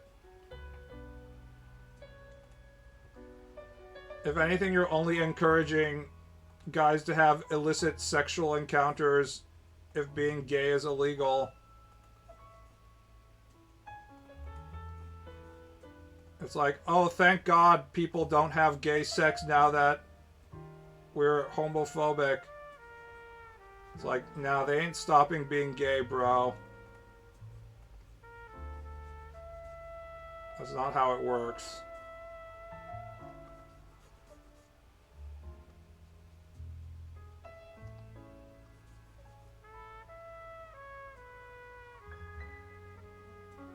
Just forcing it underground, which makes it harder to control. It's the eternal debate of, do I want to have a bunch of tweakers at my local heroin supply station so I can control the tweaking? Or do I want them, you know, out in the wild, spreading whatever shit they're spreading? Drugs, prostitution, homosexuality, it's all the same. Do you want to try and control it and make it legal and stuff? Or do you want to let it go underground?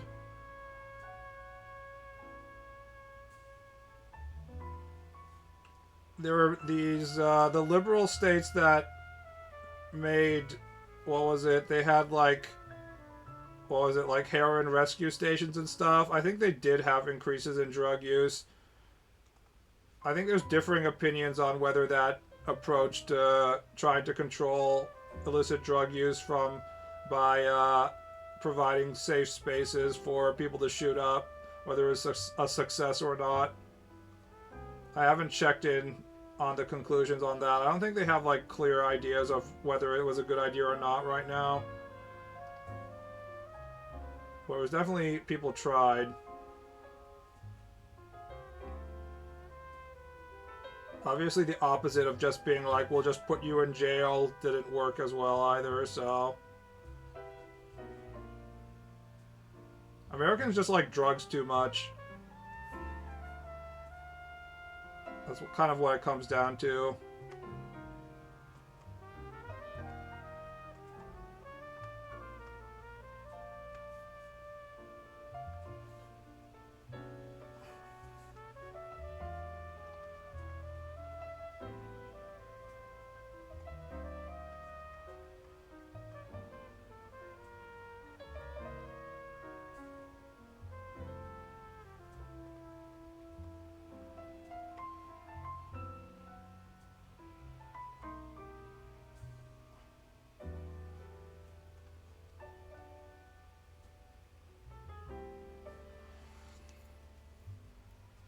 It doesn't solve addiction, but deadly OD episodes? Yeah.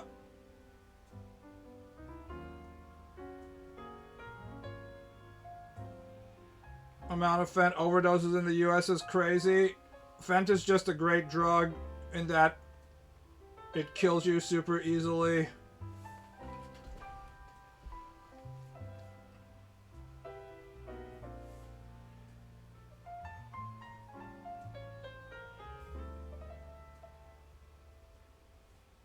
Portugal did it right. Possession is decriminalized. When you are caught, you have to see a social worker and they'll offer socialist healthcare to get you off drugs.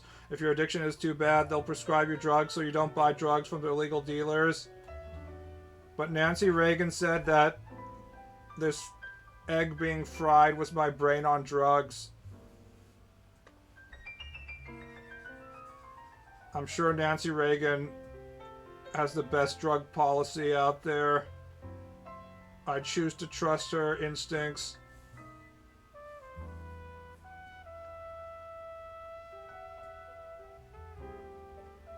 She's probably consulted her favorite fortune teller. She knows what she's doing, guys. Don't worry.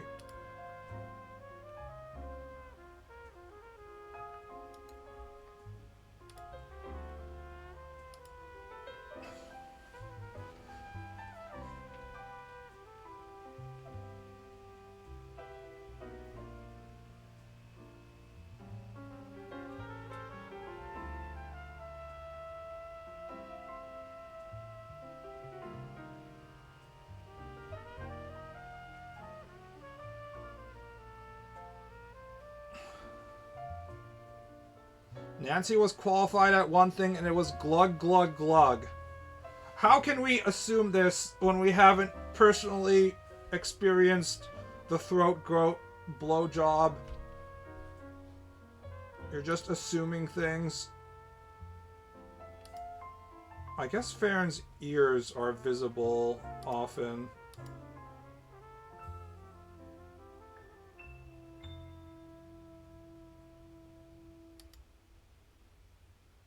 Yeah, her ears are visible in every single picture, actually. I guess I have to draw the ears now.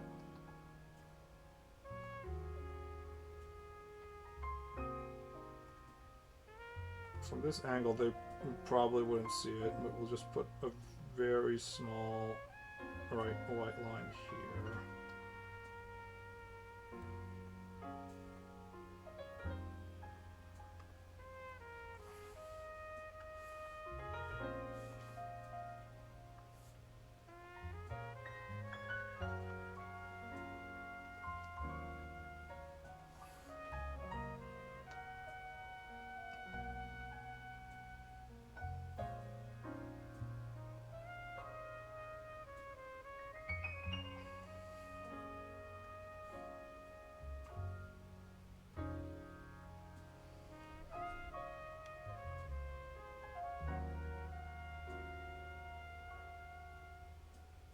Why are we talking about Nancy's dick-sucking skills non-stop? Surely there are better things to talk about. Is anyone playing Neo 3? I tried playing Neo 3, and I got my computer fixed. And it's in a better situation right now. And actually, I was checking the temperature as I was running Neo 3, and the CPU temperature was... It was maintaining itself around 85 or so, instead of hitting the 90s. So the thermal paste is really working. However, that doesn't stop the Neo 3 from bugging out and becoming unplayable, so I guess I'm not playing the game.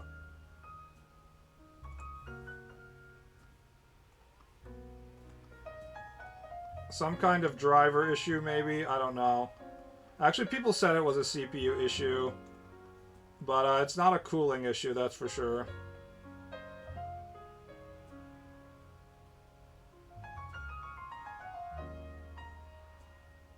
No 3080 to play it? I'm not sure it's a performance problem, because I can run it while I have all the settings on, like, super low. It's just that when it enters, like, like, open world areas and it tries to load shit, that causes it to spurg out. So I'm not really sure if it's actually, like, my computer isn't powerful enough to run it kind of issue. I don't think it is, actually. I think it's something else.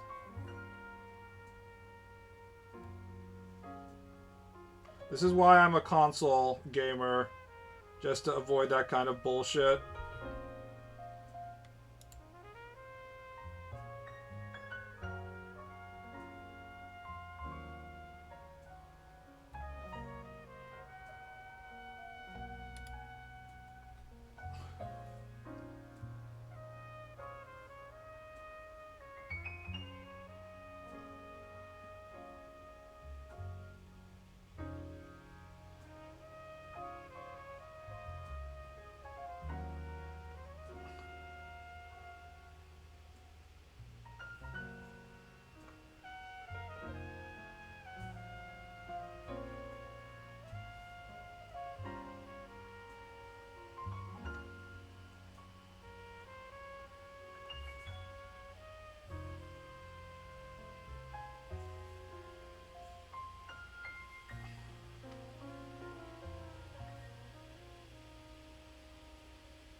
House renovations have not actually started, by the way. LMAO.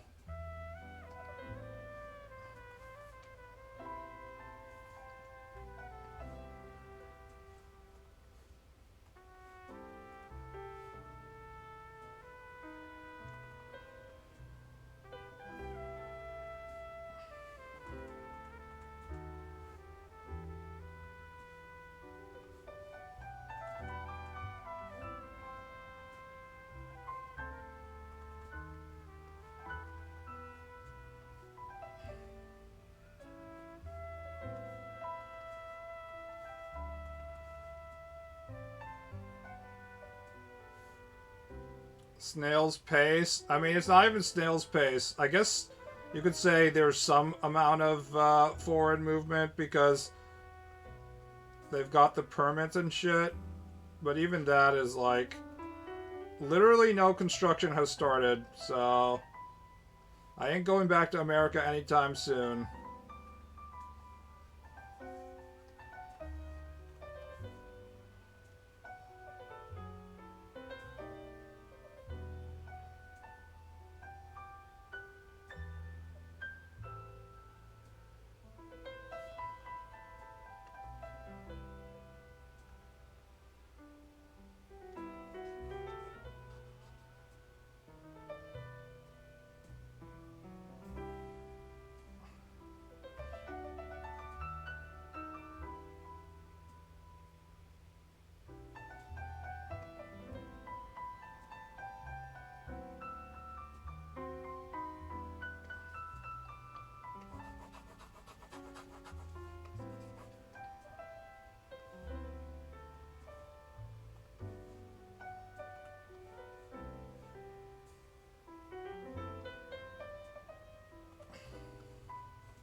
I've been watching YouTube videos about a 23-year-old Japanese salaryman and how life sucks for him. It reminds me about you, to be honest, BB. How would it remind me about you? That guy has to get up and go to work every day. My job is literally at home watching YouTube videos. In fact, I'm probably watching the same YouTube videos that you're getting recommended because I think I've also seen that shit as well. Whatever depression that guy has, if he was living in the living conditions I live in, as in not having to wake up and go to his stupid fucking job,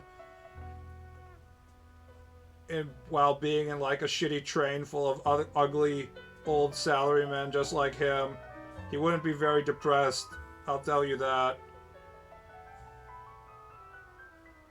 I have the easiest fucking job on the planet. It's literally just do my hobby. I just do my hobby, and then people are like, "Oh, you're so talented, sir. Let me give you money." And then I'm like, "Yeah, oh god, my life is so hard. I have to draw more titties. Oh."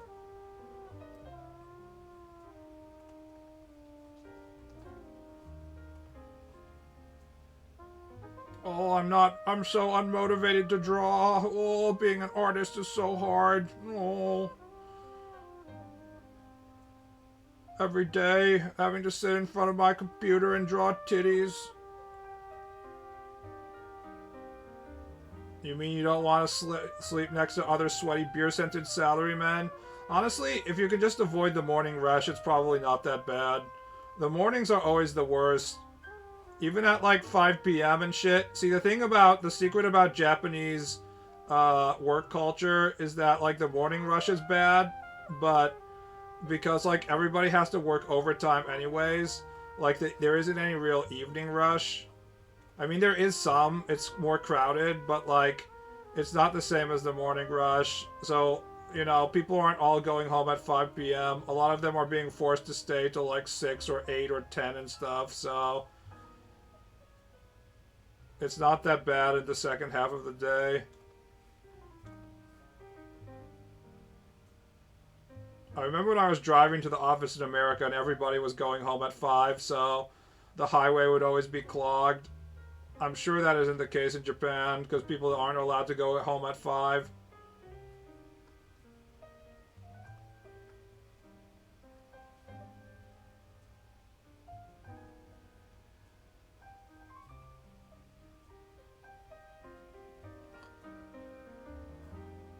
The izakaya rush instead, yes, you also have to go and drink with your boss.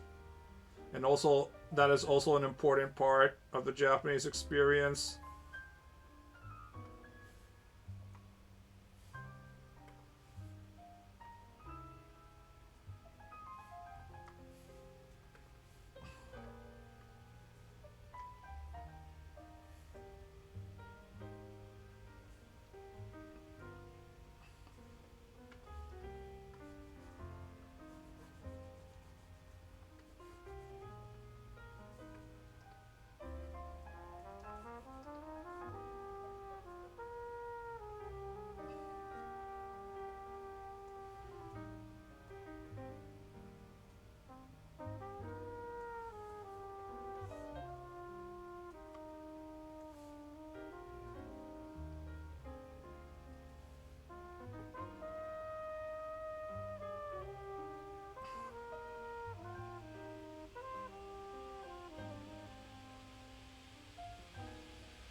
You have to drink. I remember you talking about last year. Not anymore.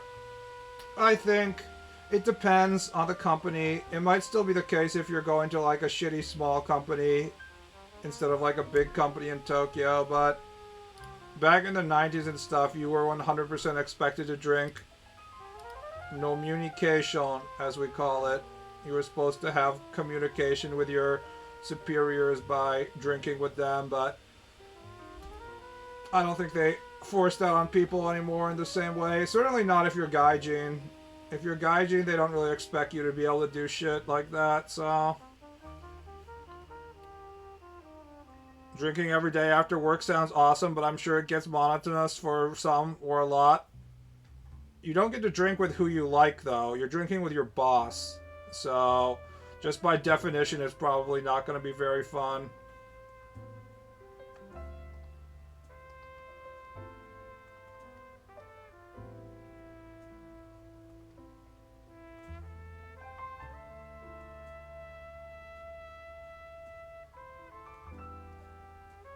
It's not just you and your buddy. It's you having to be like, oh, Mr. Middle Management, you're so good at your job. I love you so much. That shit.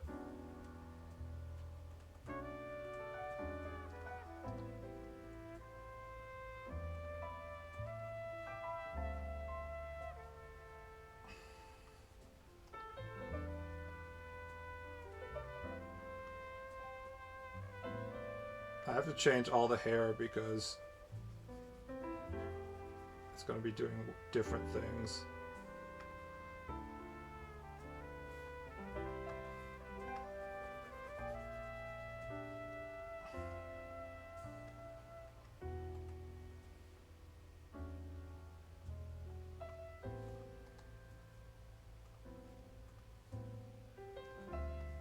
It'll be like this.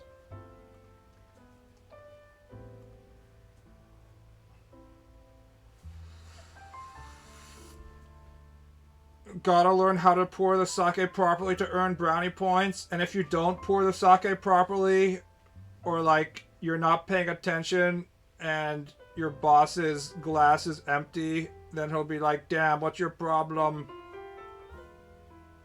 Don't you understand how to properly pour sake? My beer glass is empty. How dare you not pay attention to my needs? That's basically what happens. This is like doubly so if you're a female. But females can't climb the company ladder anyway, so it's kind of irrelevant. Again, this is all like 90s shit. I don't think they're doing any of this anymore. They don't have the budgets to do it, for one thing. The whole excuse of like, no, I'm learning... We're building camaraderie by drinking every day is something that, like... it's only something whether you have the money and time to do it, and most people don't have that at this point. Japan isn't rich enough to use that excuse to just go drinking every day anymore. If anything, companies are probably like, we don't have the budget, just go home.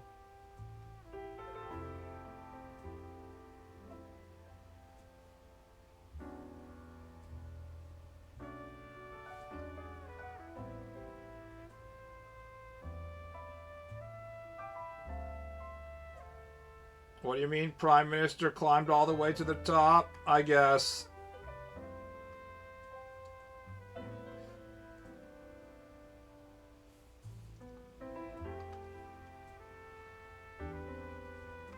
Japan, if you actually want to be a ambitious female, I think it's not as hard as the feminists make it out to be to make it in Japan. It's just that most of the women aren't very ambitious because they realize that there aren't many benefits for being ambitious in Japanese society.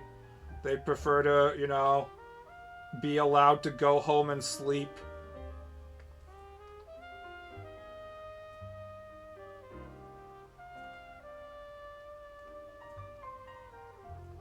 So, when Japanese women, even if they get like a company job, what usually happens, at least it was, the tradition in the past was you would just quit your job when you get married and have kids. And now they're trying to make it so, to increase the birth rate, so they have all this sort of like mandatory company policies of child leave, so that the women can come back. But I think a lot of women still just like choose to leave permanently.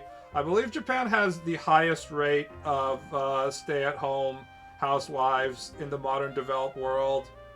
And feminists like using this as like obvious proof that Japan is a backwater patriarchy that's horrible for women, but I personally think it's more like Japanese work sucks. So if you have the opportunity to escape that shit, I think a lot of people just choose to get the fuck out of the workforce.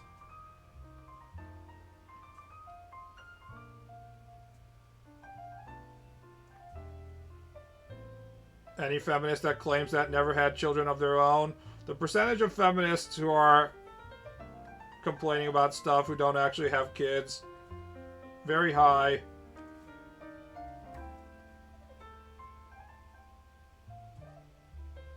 Or the opposite. They claim that they never need a man and then they get a man and it's like, well, I guess they were lying.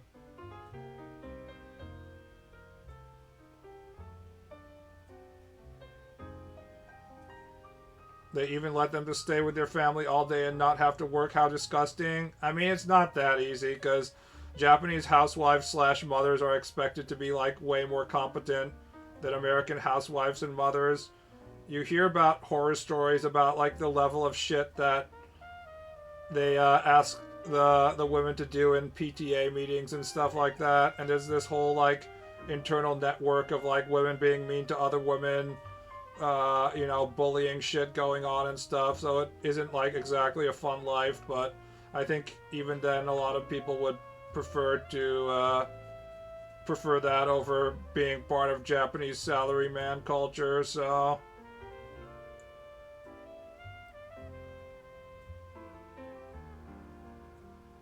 most of Japan's declining birth rate isn't from married women not having kids or only having one kid. It's mostly from the incel chigus not being able to attract a mate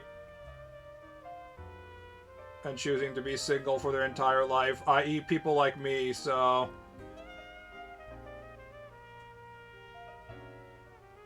I wish a wealthy Japanese salary woman would keep me as a house husband. It's particularly easy to be a housewife slash house husband in Japan because all the grocery stores make life really easy as someone who is cooking for himself right now. Like, some of the most annoying shit about maintaining a house and cooking and stuff, Japanese companies have made it so that you really don't have to do much. Like, all the fish and stuff has already been deboned, and the meat is already cut into helpful sizes so you can immediately stir fry it, so on, so on. All the equipment, like the washing machine and shit, is, it works perfectly, and so on. The whole thing about, like, women having to stay home to maintain the house was only, like, a huge relevant excuse back when we didn't have all these machines that would do everything for us. Like, if you're actually going to the river to wash the laundry by hand by, like, scraping it on a board or whatever you had to do, then yeah, it's an important job for women to stay at home. But the fact that there's, you know, a large percentage of the population of men that are capable of taking care of themselves, living alone in an apartment without a female, basically disproves the need for a housewife. So if you don't have kids as a housewife, you're basically just a nito, which there are a lot of in Japan. There's this phrase called kaji tetsudai, which means household chore helper or whatever, but it's actually a word that they use to make it so that the statistics don't count all these females who are nito as nito, and instead count them as, like, semi-housewives or something like that. But it's really just, like, the equivalent of incel chigyus who don't want to have, like, a real job and are just still living in their parents' house. And they might, like, help out with cooking a little bit, but basically they're just, you know, nito. You know, like me. They're living the gamer life. Housework is the easy part. The childcare is the time-consuming part. Yeah. And Japanese daycares are... It's not easy to get into one, especially if you want a good one. So, if you have kids, it's probably easier to just be a stay-at-home housewife in Japan. You need to, like, win these daycare lotteries and stuff and shit. I don't know if it's just, like, for the best daycares or if it's daycares as a whole, but...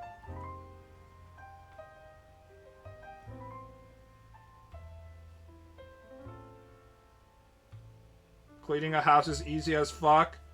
It depends what kind of house you live in.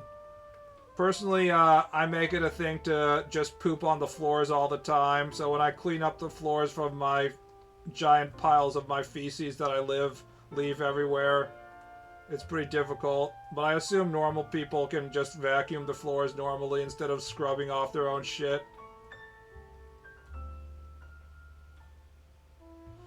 I felt like I was gonna shit my pants yesterday. I went jogging, but I couldn't, like, complete my jog because I was like, oh man, if I don't go back to the apartment and shit right now,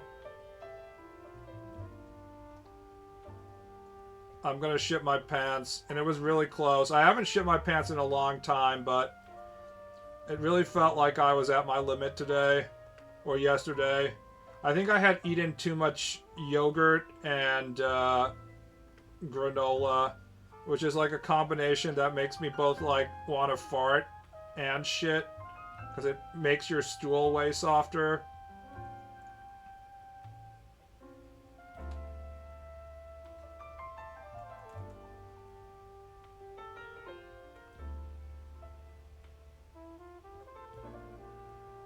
Just shit in the park? That's one way of doing it. Well, I would prefer to shit at home instead.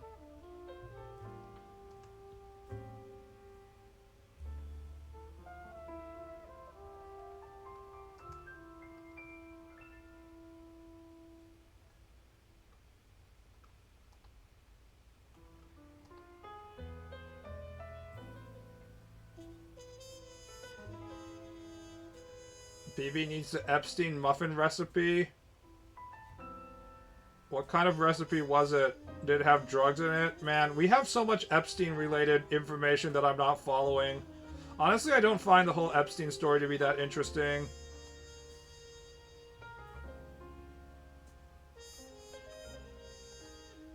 In my opinion, he was just like a pimp, you know? I'm just not as intrigued by him. Until we learned that the Clintons were like literally harvesting babies for their adrenochrome or whatever, I'm not particularly interested.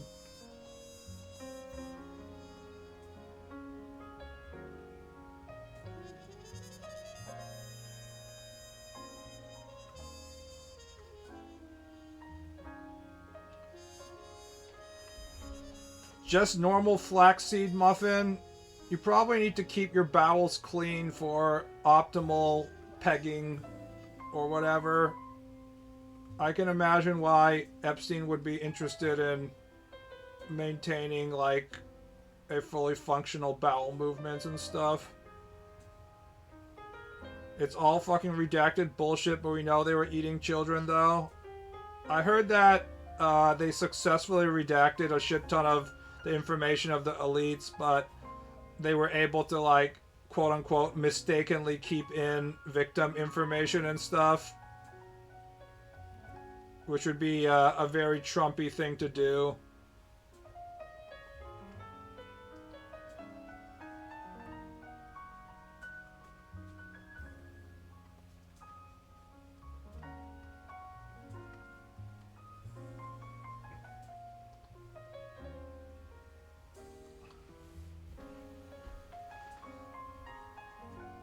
Epstein would have been aware of enemas? Yes. You gotta clean out that colon for maximum pegging comfort. Clinton was on the pedophile plane. Guys, trust me, I didn't know that the plane was going to Epstein Island. I thought it was just a random plane. I promise.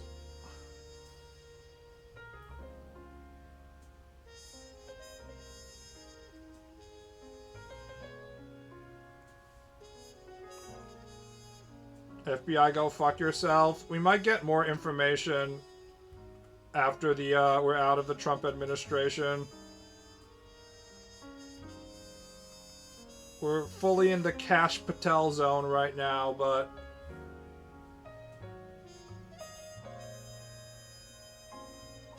I don't think it will be that way permanently.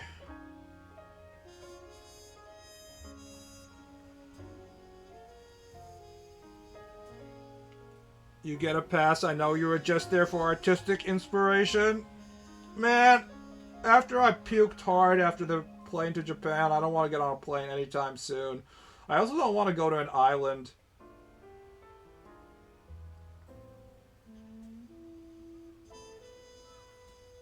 It just doesn't seem like much fun. My big fear of going on stuff like an island or a cruise and stuff is what if I'm not interested and I get bored and I want to leave. What's a good source to learn Japanese through media? I usually just say read manga. Because that way you will know how to read the kanji.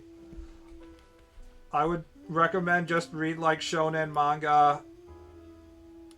Where they have, you know, what do you call it? The furigana on there. Right? You just,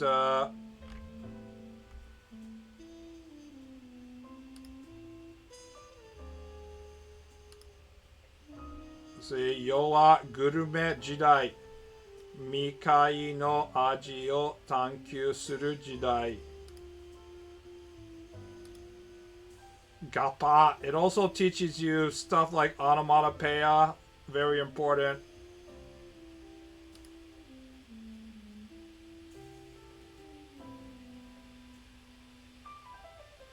And you'll understand what's going on because you get all the pictures to give you the information. So yeah, I would start hitting up manga as soon as you can. It's probably one of the best ways to learn Japanese. You best believe in islands, BB. You're on one. No. Was Japan Epstein Island all along, guys? Where's the sexy lollies? All I see is old ladies.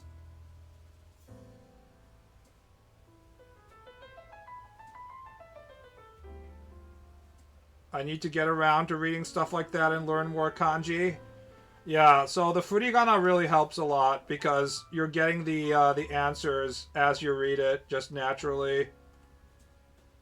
Like your brain will be checking both the kanji that you see and like the way to read it, and you'll probably remember it as a combo. I don't know if that was how I learned Japanese, because I learned Japanese when I was like 6 and stuff, so I was doing like the optimal method where you're just like a kid and you throw them in an environment and they have to learn Japanese. So I didn't have to do any of like the traditional, like, you know, using your flashcard shit, so I don't know how difficult it would be to learn Japanese as a grown-ass adult, but it was pretty easy for me. Or more like I don't remember what it was like to not know Japanese. Manga, not novels. Novels, in many cases, they don't have the furigana, the way to read the characters.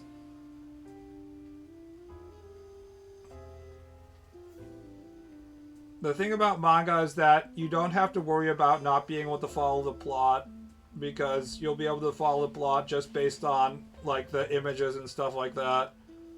So it'll be easier to stay engaged. The problem is that you won't learn complete sentences very often unless it's a manga with lots of narration. A lot of it will just be like spoken word. But I still think it's the best way to learn Japanese.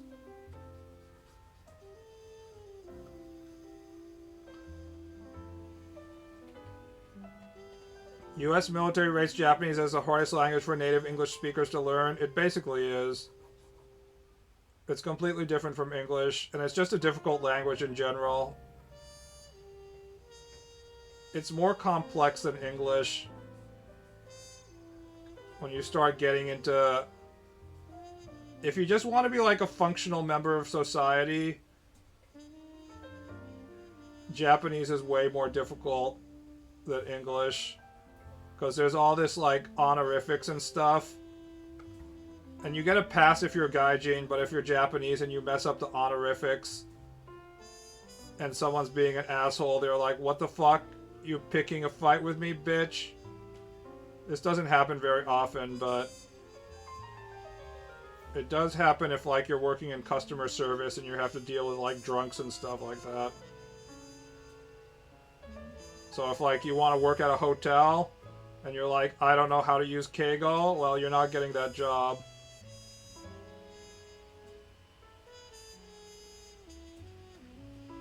BB, watch Badly in Love? No, I will not watch a dorama. I don't know what Badly in Love is, but I assume it's a live-action dorama or something.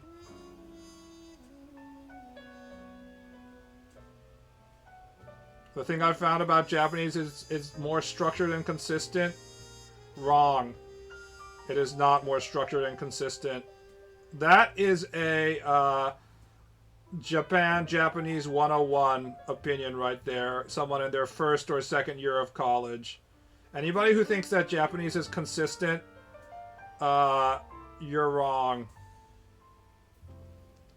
It is extremely inconsistent. In fact, I'd say it's probably one of the languages in which you're allowed to just make shit up and, like, create new words more than any other language. There's definitely, like, a really strong Dunning-Kruger curve of people who start learning Japanese in, like, college, right?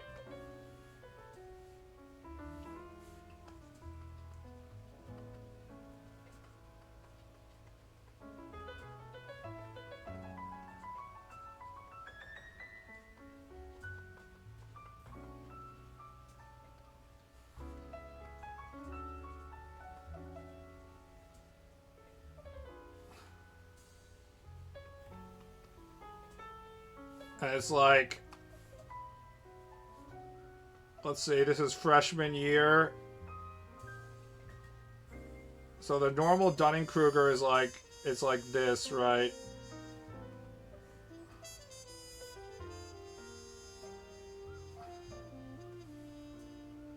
It's probably like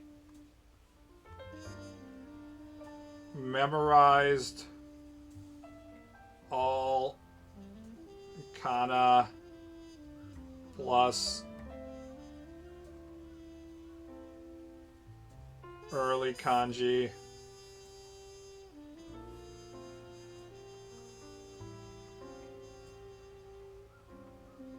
Try to actually read a newspaper and it fucking crashes.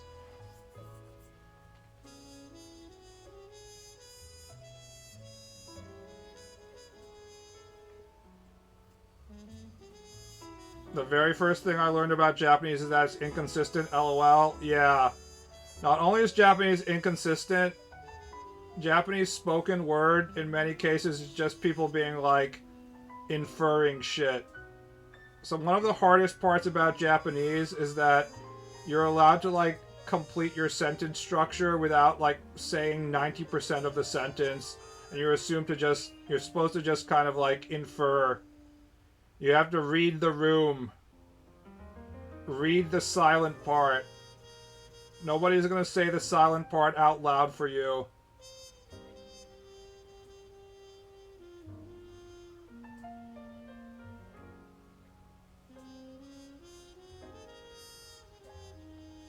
Japanese learning humbled me when I kept accidentally insinuating I love you instead of I love it. This, when I first went there.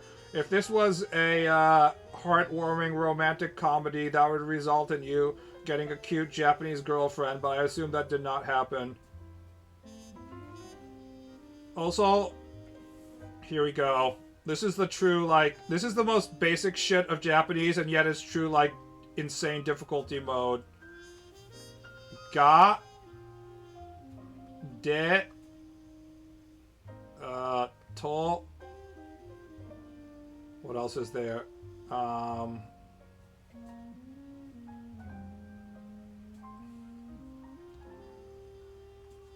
Watashi ga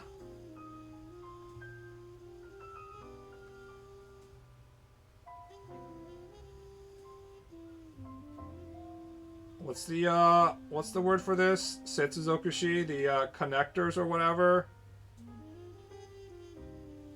Here, let's Japanese language test.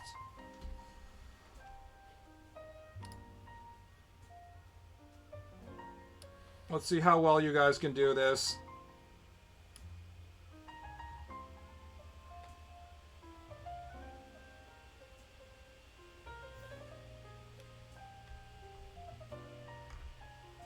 Sample questions, boys. Which one is the hardest? N1 is the hardest, right? Which one do we want to try? I have the impression you wouldn't be able to pass those tests yourself. I would be able to pass it. Let's try N3. Let's see if you guys can do some N3. Choose. How do you read this? Yamamoto-san wa kurasu no beep ni erabareta. Taihyo. Daihyo. Daihyo. Taihyo. The answer is 3.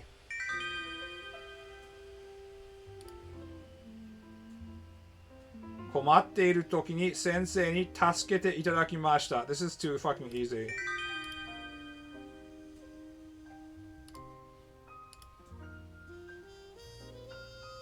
Tsugi-tsugi ni atarashii game ga tsukurareru kara.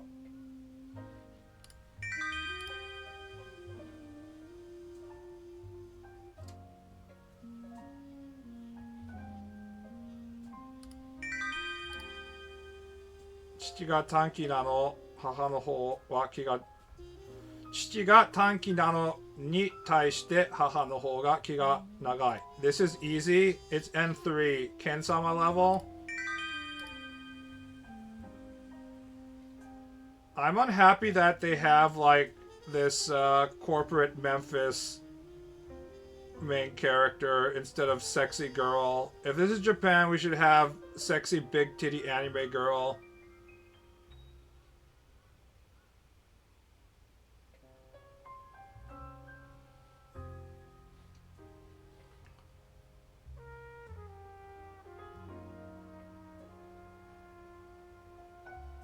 It doesn't get hard until you get to N2, N1. Okay, so then you go to this, like...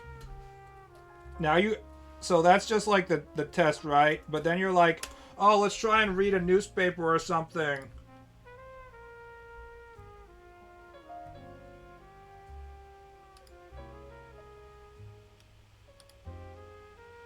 Hold on.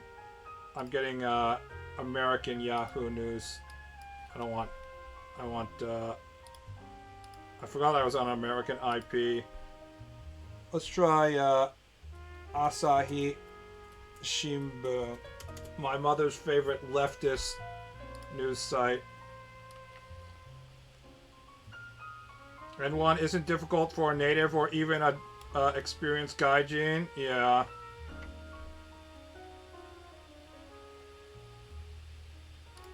Like, can you guys read this shit? Oh, suddenly no more furigana. That's right, bitches. Now we're in hard mode, but this is just like standard shit.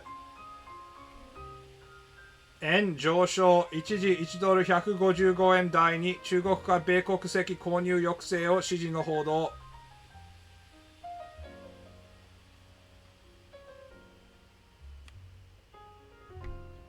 9月9日 even the reading like the way that you read the dates, like the 9th day of the month, you don't say Q. You say, instead of saying 1日 instead of counting normally, you have to like say, you have to memorize the specific way you say that date of the month, which is 9日. Even I get that. I mistake that all the time. 米ニューヨーク外国為替市場で円高ドル安が進み、対でドル円相場は一時1ドル155円台半ばに上昇した。米ブルームバーグ通信が9日関係者の話として中国の規制当局が国内大手銀行の一部に米国籍の保有を抑制するよう勧告したと報じたことなどを受け、円を買ってドルを売る動きが広がった。Look how long this one sentence is. This is another thing about Japanese, is they can do like some real dragging on sentences if they want to. Even if this is supposed to be like proper Queen's English version of Japanese because it's newspaper. Look how fucking long. Be, this means US. See, rice character means US. That's another thing about Japan. They have like their special characters for each country. So sometimes they'll say US, but then sometimes they'll say Beikoku, which means rice country. But for some reason that means America, even though America isn't a rice country, we're a corn syrup country. But then they don't even write koku. It's assumed that you know what they mean by be. So they mean be, so that means US, Bloomberg, Tsushin, I guess would just be the name of the magazine. So Bloomberg News, on the 9th, said that in dialogue between related parties, the Chinese, what do you call it? Kisei Tokyoku. I don't know, restrictive agency? I don't know what kind of restrictive agency this would be. Maybe it's like their financial agency. Said that for their interior major banks, some of the interior major banks of the Chinese restriction agency. So you have to read each portion backwards, and then you have to like flip the order of the cut up parts that are separated by the commas as well.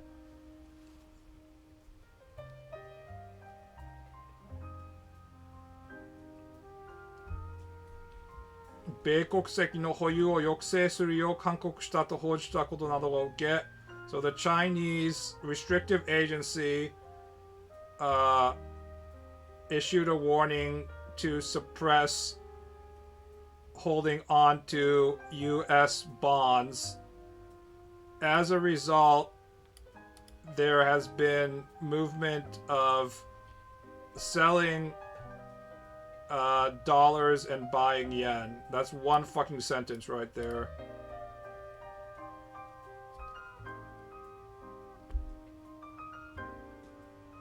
Japanese is really fun to learn as a European. It's so different. I mean, if all you care is just learning, it's not, you know, that is stressful. If you actually want to, like, have conversation, that's also not that stressful, because it's not that hard to have conversation with Japanese people. Because so much of it is vibes. The question is, like, if you want to have, like, a job and shit.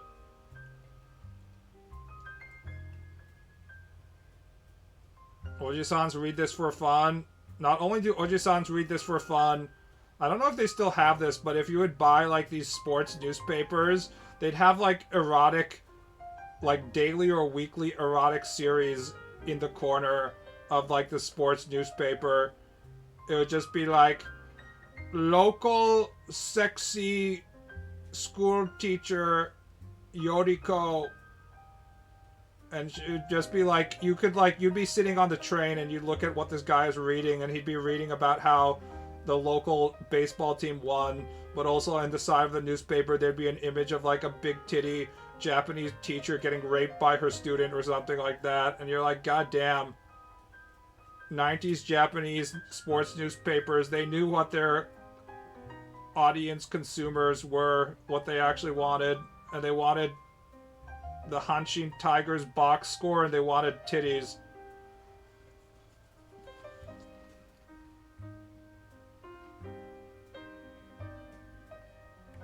Extremely soulful publication. Basically, every single publication was like, men are gonna read this, so we have to give them tits. I don't know if it's still that way.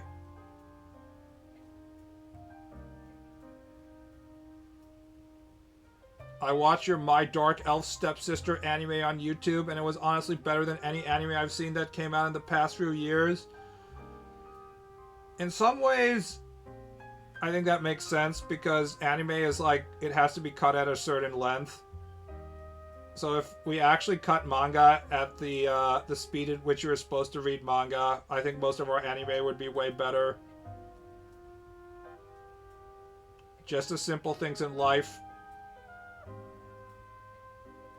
Get Renshu, start learning katakana and hiragana passively through the app, and figure out some way to learn kanji. Lots of resources out there. Yeah, I don't really know how you'd learn kanji. Renshu. Alright, let's work on the vertical titty lines. Japanese society, if the movie The Purge was real, but instead of being allowed to kill and steal, you're just allowed to be a degen in your own little world and everything is fine. That's the thing about Japanese society, is as long as you maintain appearances on the outside, people don't go out of their way to, like, shit on you because you have 100 anime figurines at home. The thing is, Japan is just sort of like a leave everyone alone society. That's what Westerners don't get when they're like, oh, Japan, they don't respect gay rights because they don't have their gay parades and stuff like that. It's like, no, it's not, you don't get it. Because you're a filthy white pig gaijin. Japan is just like, you have, like, your outward appearance, and then you don't, like, drag your personal shit into broader society. And if you do that, you're the asshole. That's how everything works.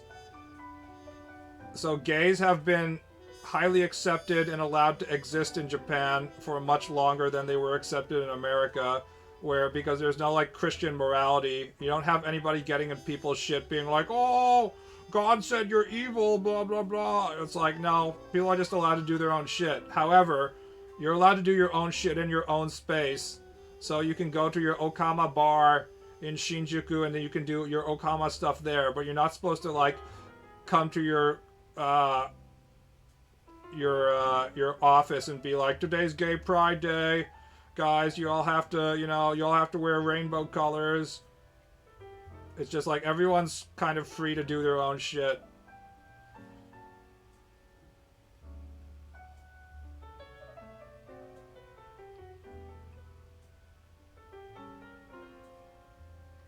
And every once in a while, so that's the funny thing is that because Japan loves imitating Western society, then they're like, oh, we should do gay pride parades now.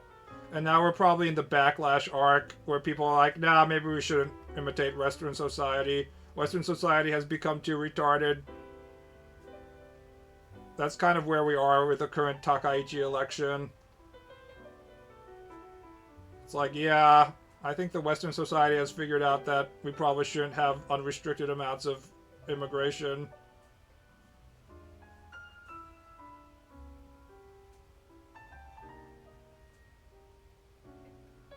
I feel you so much on this, but I don't think I can leave my family friends. Meanwhile, my mother is still in America trying to get the house renovated.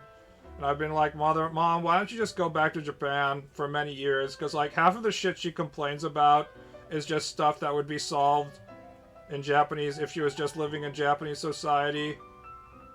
For example, the construction company taking 2 years to actually start construction. That would not be a problem in Japan. If they would, like, we can't start construction, they would say we can't start construction. They just wouldn't start construction. They wouldn't be like, oh, we'll start it any day. By the way, my mother can't email the American construction company to ask when they're going to start because she gets charged per email. It's fucking insane. I mean, I kind of understand because, like, you are taking up the person's time when they have to answer their email, but, like, they haven't done shit and you can't even contact them even after they've taken a down payment. This is the kind of shit that never would fly in Japan, but it flies all the time in America. This is why I'm like, Mom, you should just come back to Japan. She hasn't retired yet, though, so...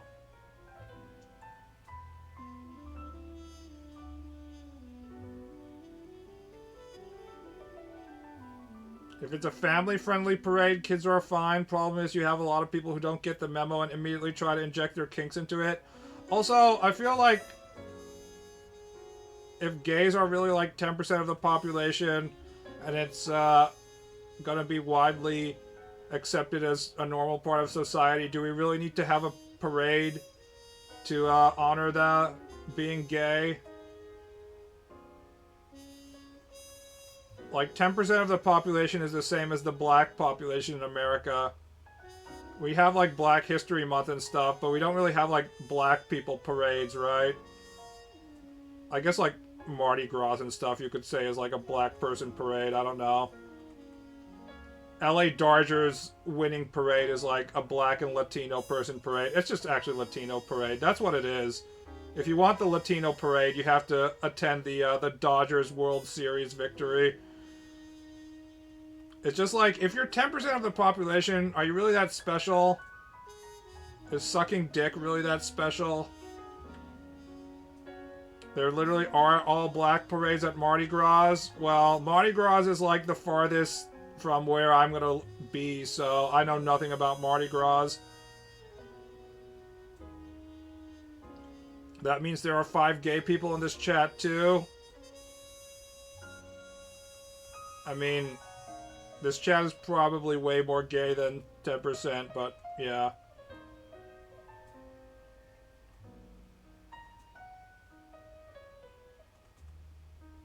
I feel like there's a lot of people who say they're bi nowadays, but what they really mean is they're gay.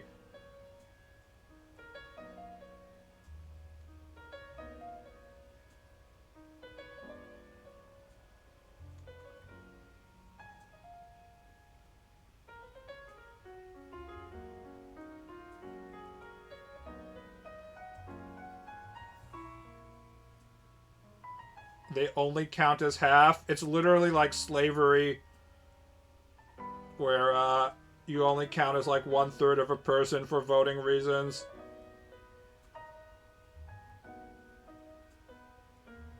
Speaking of Mardi Gras, do you guys know about the, what do you call it? The King Baby buns or whatever? I've been hearing about this shit for a while. But I learned yesterday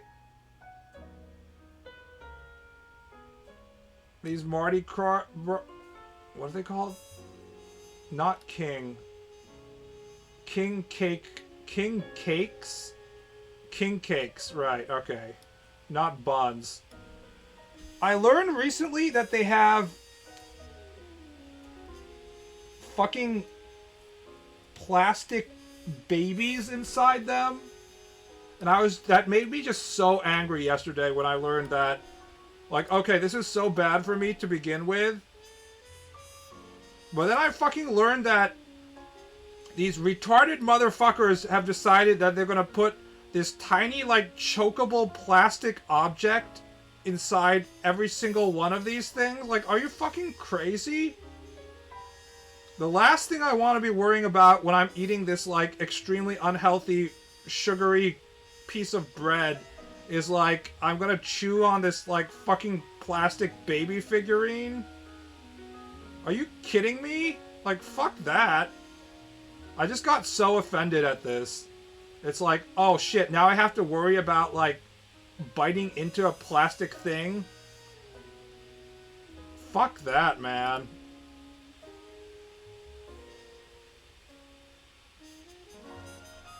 You rarely bite into it? I don't want to have any option of biting into it. I don't want to bite into it at all. Just don't include one. If it's a pea, that's fine. I don't want any non-edible items inside my edible item. I think that's pretty obvious why. Why would you do this? You're just making the entire experience worse.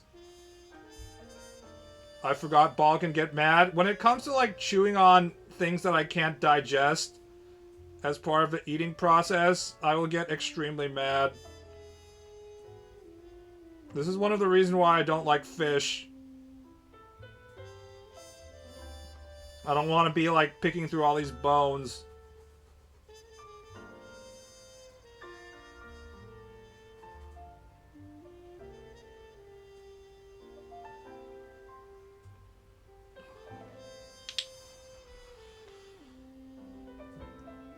Because it's an old tradition in Europe. Once again, Europeans making life worse for everyone. When will they learn?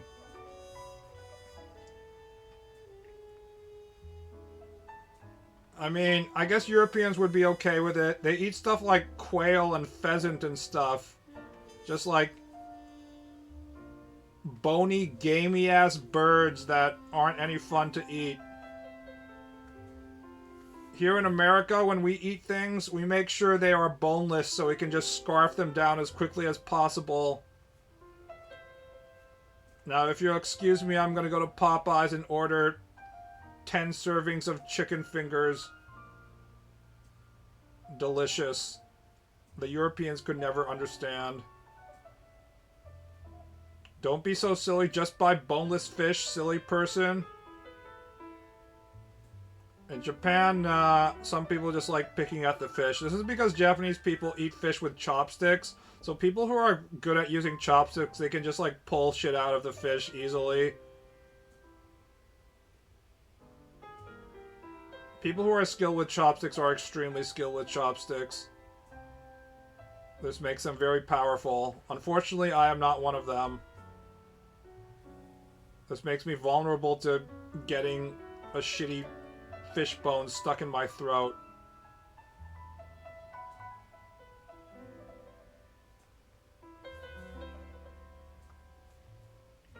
Quails are tasty, though. I think I've only had quail once. It might have been pigeon. One of my cousin's wedding, this is the disabled cousin, one of his wedding was in Luxembourg because he was working as a French banker at the time. So I went to Luxembourg at the wedding, and it kind of sucked because I have a tendency to get sick when I go on trips overseas and stuff. I think it's like the combination of just like, I don't know, the stress and also getting on the plane or whatever. So I got sick, of course. I got like a solid, a pretty intense fever. But then the expensive dinner that he had as well sucked as a kid. The main meat was like this shitty fucking quail. I don't think it was quail. Maybe I think it was pigeon. It was kind of gamey. I don't know, man. I think Americans have figured out that whole like how to eat bird thing. We just deep fry the chicken. It seems like it's a better approach to everything. Just deep fry it.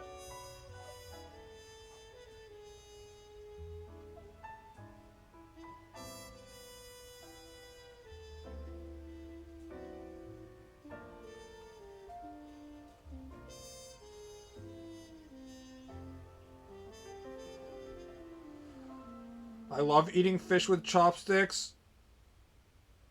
You have to kind of like pick them out. Pick the fish out. I don't know. I'm just not a fish guy. It tastes too much like pussy, you know? I don't want to be reminded of the time I ate out vagina when I eat fish. Haha, just kidding. I have never eaten vagina in my life. I just like eating out vaginas so much that in my hentai, if there is a cunnilingus scene, I purposefully don't save those images because I feel like it's demeaning to the ugly bastard Oji-san to have him be eating out the Joshikose.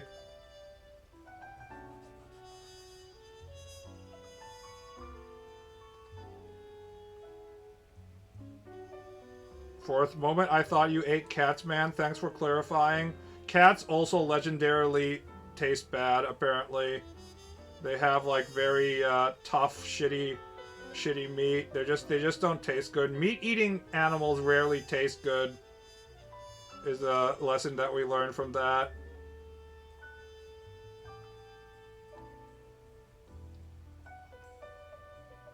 Vagina tastes like milky coins with sand or something, yes.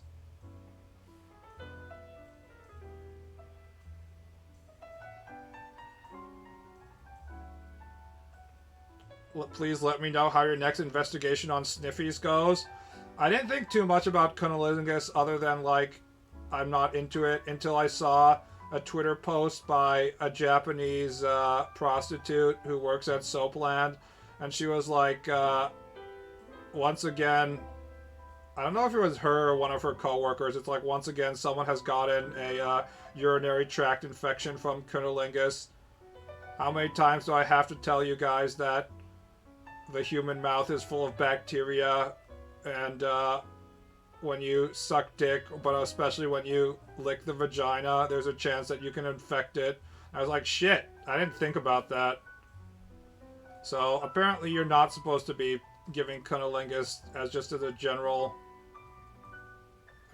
issue. Apparently it's easier to get the urinary tract infections as a female receiving cunnilingus than it is getting blowjobs, but I think it can happen both ways. Gotta make dental dams mandatory? How about just don't do it?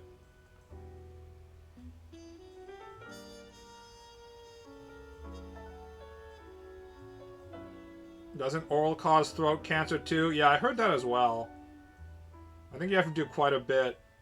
But if you are a male prostitute and you're making all of your money by licking old women's vaginas, I think it's a oral cancer risk.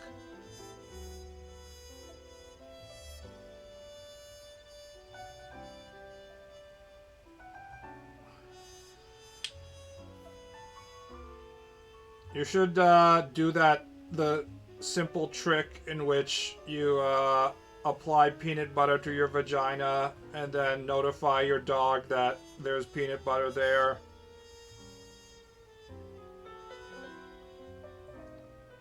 Haha, just kidding, Twitch. That would be animal abuse. I would never support that. Just like Hassan, I deeply care about the well-being of my dog, and I would never try and trick my dog into licking my vagina. That would be wrong.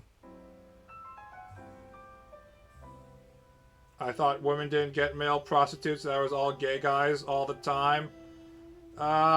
It's mostly gay guys all the time, but there's a few women who get the male prostitute package. Not very often, but every once in a while.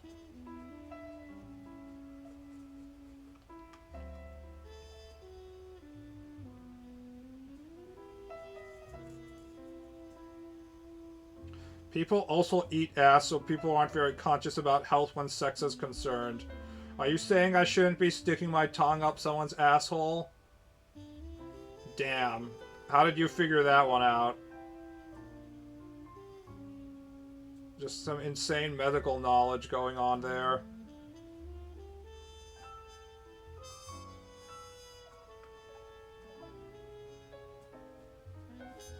It's usually wealthy and or older women. The female sex drive does not diminish even after they become unfuckable hags. In fact, it only increases, and that's when you have to hire a gigolo.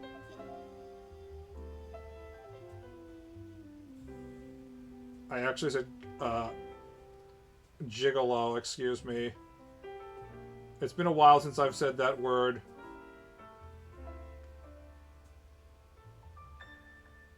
Not since Deuce Bigelow. Those cougars need loving too, only if they look like anime girls. If only real life females aged like the anime female.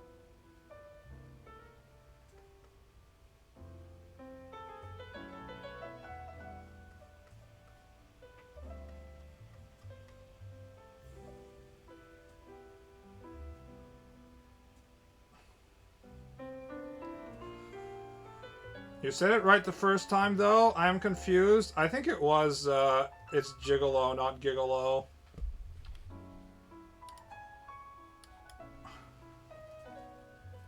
Gigolo. Pronunciation.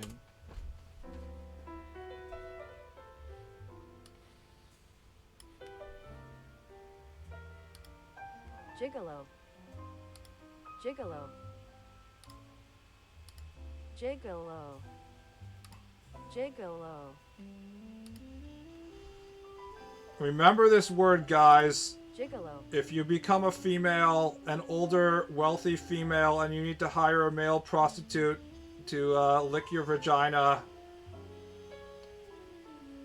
with the possibility of getting throat cancer, you'll have to know how to properly pronounce that.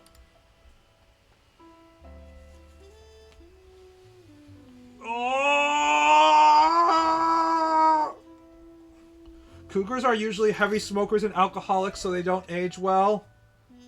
Some may say that the heavy smoker cougar is the hottest of all the cougar varieties. I mean, the anime version of the smoking alcoholic cougar is the best, right?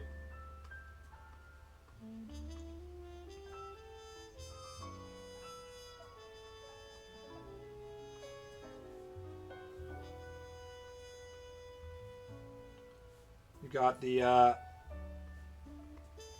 smoking lady with her fucking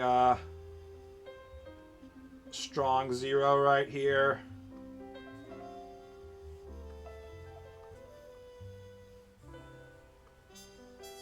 Wearing tank top.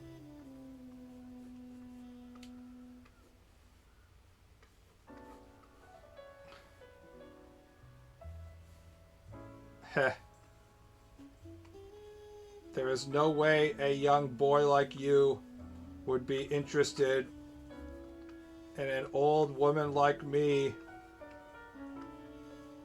Classic moment like that. I don't know what you see in an old woman like me.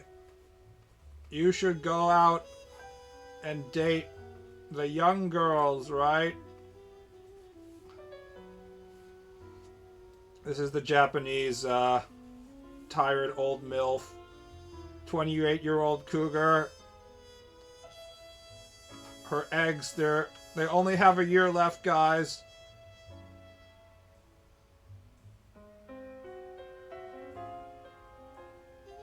Glug glug glug glug. Ka slams can on table.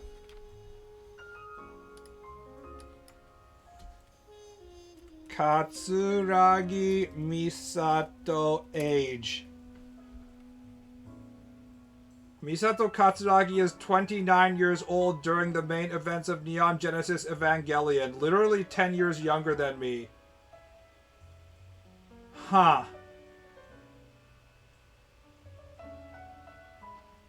Key details. Significance. Her age highlights her position as a bridge between the teenage pilots and the adult world of NERV, reflecting her own unresolved trauma and coping mechanisms. In other words, a completely worthless man-child version of an adult who should not be responsible for taking care of Shinji, considering she's completely incapable of taking care of herself at all. Just having Shinji within like 5 feet of this woman should be considered to be child abuse, but instead we're gonna be like, no, she's also in charge of managing the entire operation to fight these angel things, while she is a functional alcoholic at home and is having the middle schooler that she's picked up take care of her and do all the cooking and cleaning and shit.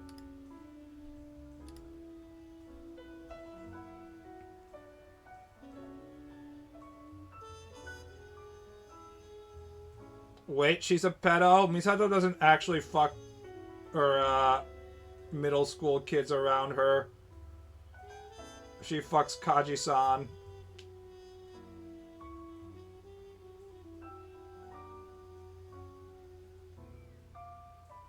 Me and Ball in the post-35 rage. The modern-day anime cougar would have grown up with the PS2. You're all not ready for that?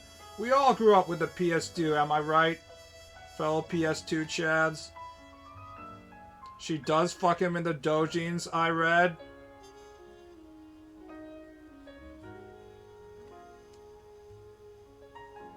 I thought she was 40 or like late 30s. Nah. There aren't any 45-year-old women or even 35-year-old women. They all go from like 29 to 3,000-year-old yokai kitsune baba. There's definitely no 50-year-old anime woman. Name a 50-year-old anime woman. I think Tsunade was in her 50s, actually. Tsunade age.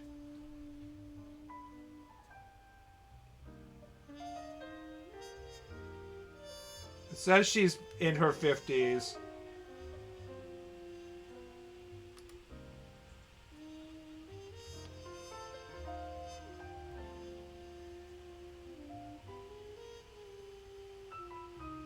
Every pubescent dude needs a sloppy, sexually oblivious older woman to complain about how there are no more good men around him, so he grows up with justice in his heart. By sexually oblivious older woman, she's like 26, and she smokes, and that's about it.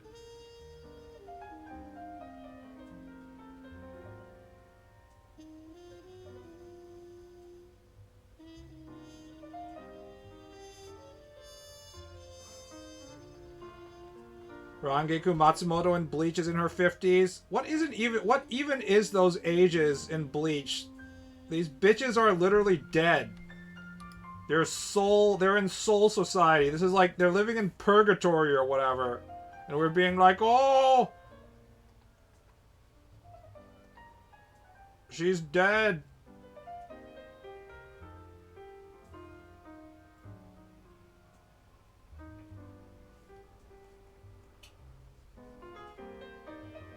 They are like elves. Taking any amount of Bleach seriously is a bad strategy.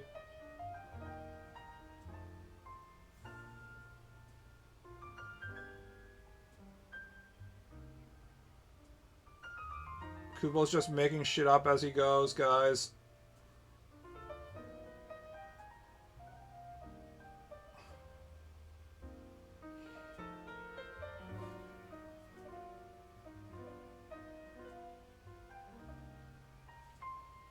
"50 is the age in which, if they're a normal aging process as a woman, it's no longer capable, even from an anime perspective, to pretend like they still just look super young. So then, like 40s are like the maximum in which you're like you just draw them young. But if you're like saying she's like 56 or something, it's very hard to maintain that. So they just go from like at maximum like 39 to then they just become like I'm using my, you know, keep myself young no jutsu, and then they just look like they're 20. Or they just go immediately to 3,000 year old yokai loli baba. It's just one or the other. 26 smokes, keeps saying things like, wow, it's too hot in here, takes off bra, ah, that's much better, walks to the fridge and leans over to inspect it before grabbing milk and drinking it straight from the carton, or beer. Exaggerating, throwing her head back in rapturous display of IRL jiggle physics that becomes seared into the boy's consciousness for the rest of his life, giving him a fetish for drinking 1% milk. A lot of Japanese milk is whole milk, by the way. You have to kind of look for the low-fat milk, but it's cheaper than the whole milk, actually. So it's a superior option. In America, the 1% and 2% milk is the exact same price as the whole milk, but in Japan, they're like, well, we're giving you less stuff, so we'll just make it cheaper. Because we're taking all the good parts out of it.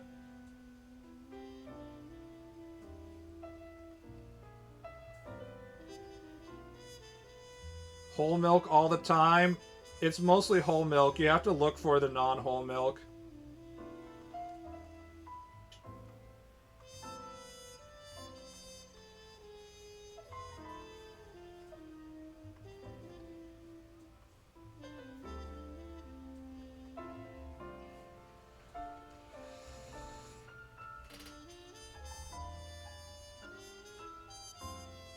Oh, aren't Japanese people lactose intolerant? Some people are. A high percentage are. I got the Japanese can't ingest alcohol gene, but I didn't get the can't ingest milk gene, so... My mother is lactose intolerant, though. I was able to avoid that fate, thankfully. 3-hour stream? Damn. If I'm making progress on the picture, then I'm willing to stream longer. A lot of times when I stream, I just go back to the picture later and I actually like redraw a huge portion of this, but this one's going well. I think I've finally figured it out, how to draw. People are like, what are you talking about? You've been drawing until now, but it's like, no, I've figured it out.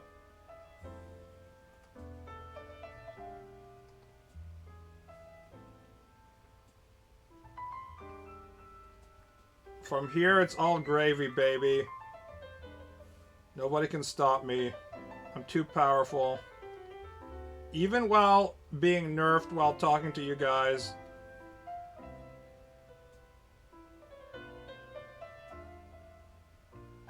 Guy who's been drawing for 3 decades. Guys, I figured out how to draw finally. Katsushika Hokusai, the infamous Japanese ukiyo-e painter, was still working in his 70s. And he kept on saying shit like, just 5 more years until I die. If I can just have 5 more years until I die, I might be able to figure out how to draw properly. I can't draw anything. I just need a little bit more time and I'll know how to draw. Unfortunately, he died without knowing how to draw, sadly. He still couldn't figure it out. He was so close at like 78.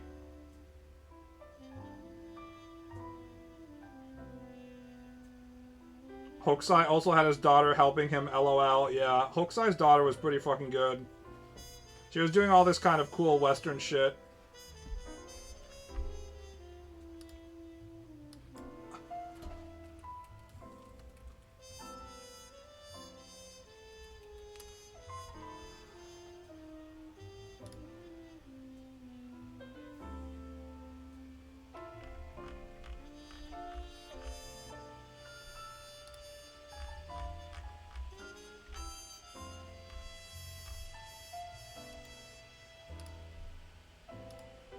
Here's an example of late Hokusai.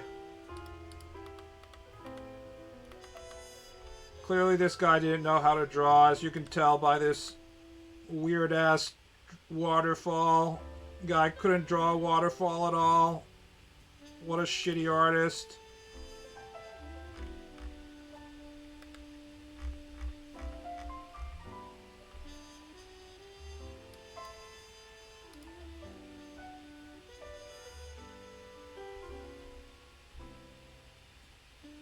He did some really crazy manga shit. You say 0 out of 10 no manga, but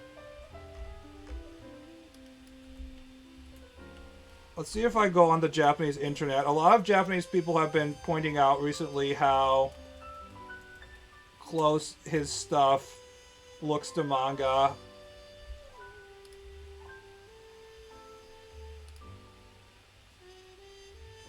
Yeah, shit like this.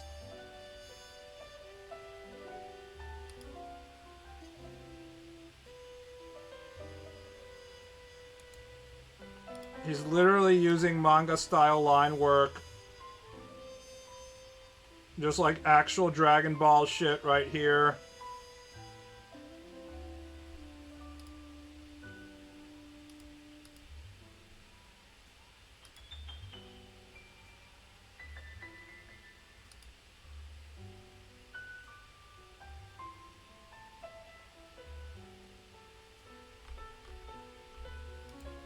This guy's like doing the animation images stuff.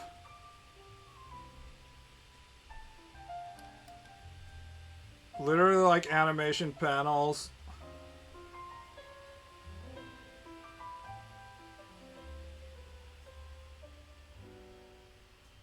Look at that male ass crack. If you were into males' asses and legs and stuff, it probably was a lot of fun living in Edo period Japan. Because, like, everybody's running around in fundoshi all the time.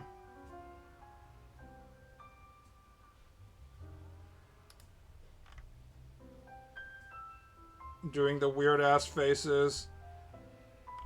I mean, this is literally manga right here, right?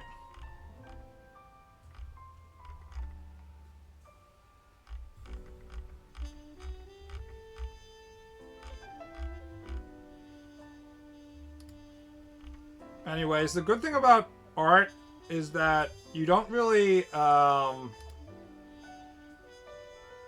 decline in old age usually. You actually usually continue to improve all the way until you die.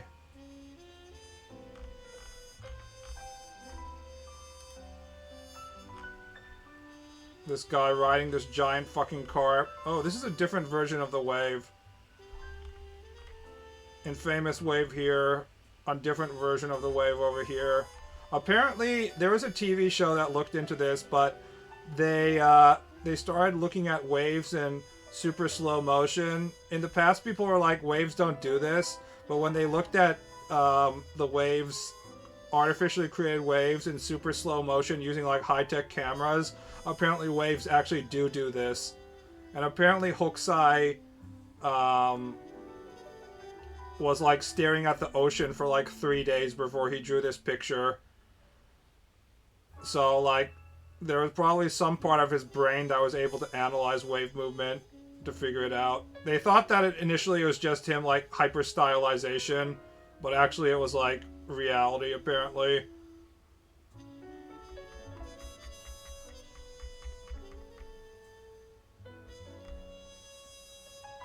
Himmel the Hero spoke of this manga.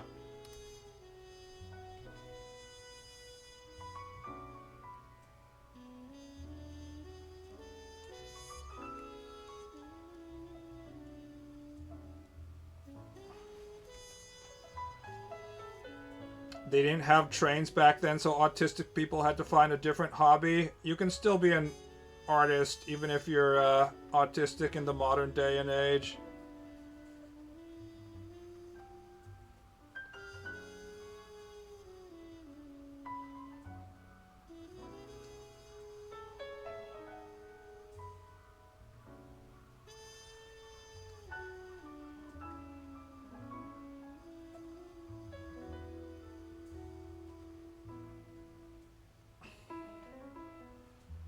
have to make sure these vertical lines properly adjust to the nipple shape here.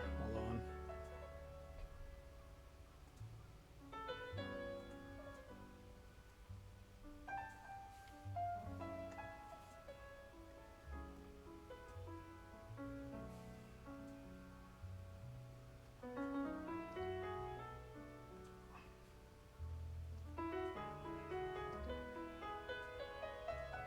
Slight puff? I don't know how you define slight.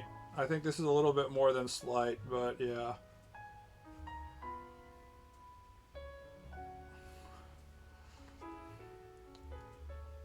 I'm wondering whether I should make her lactating or not.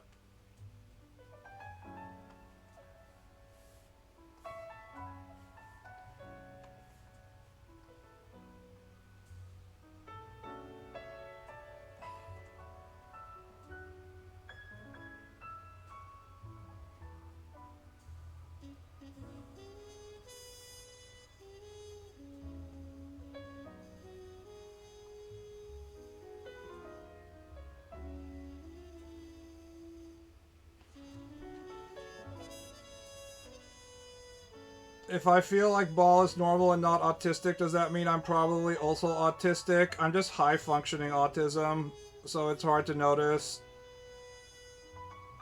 I've learned of my autism and I've taken steps to address it, but left to my own devices, it would not work as well. I'd be in a bad situation.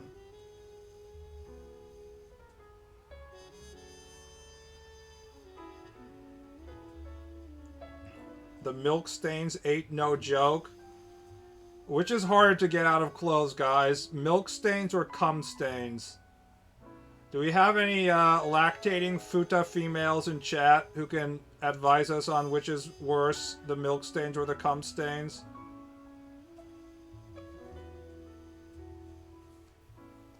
Anyone? Any futa females?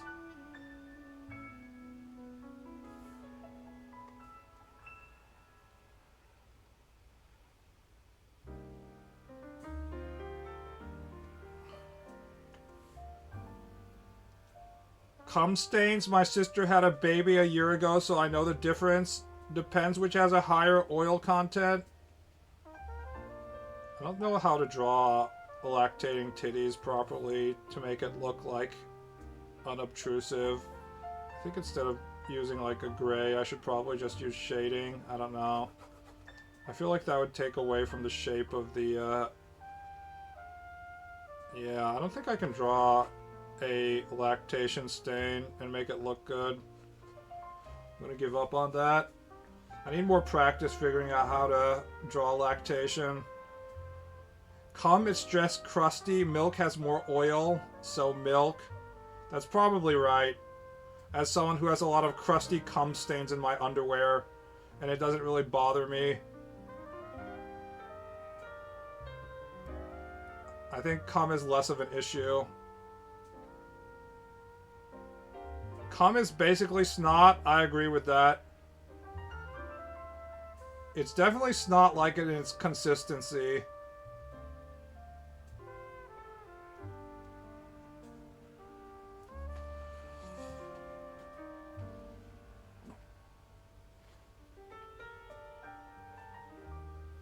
Oh, alright, guys. I'm going to end the stream here now. Have a nice night, boys. Good night. Oh, see you around.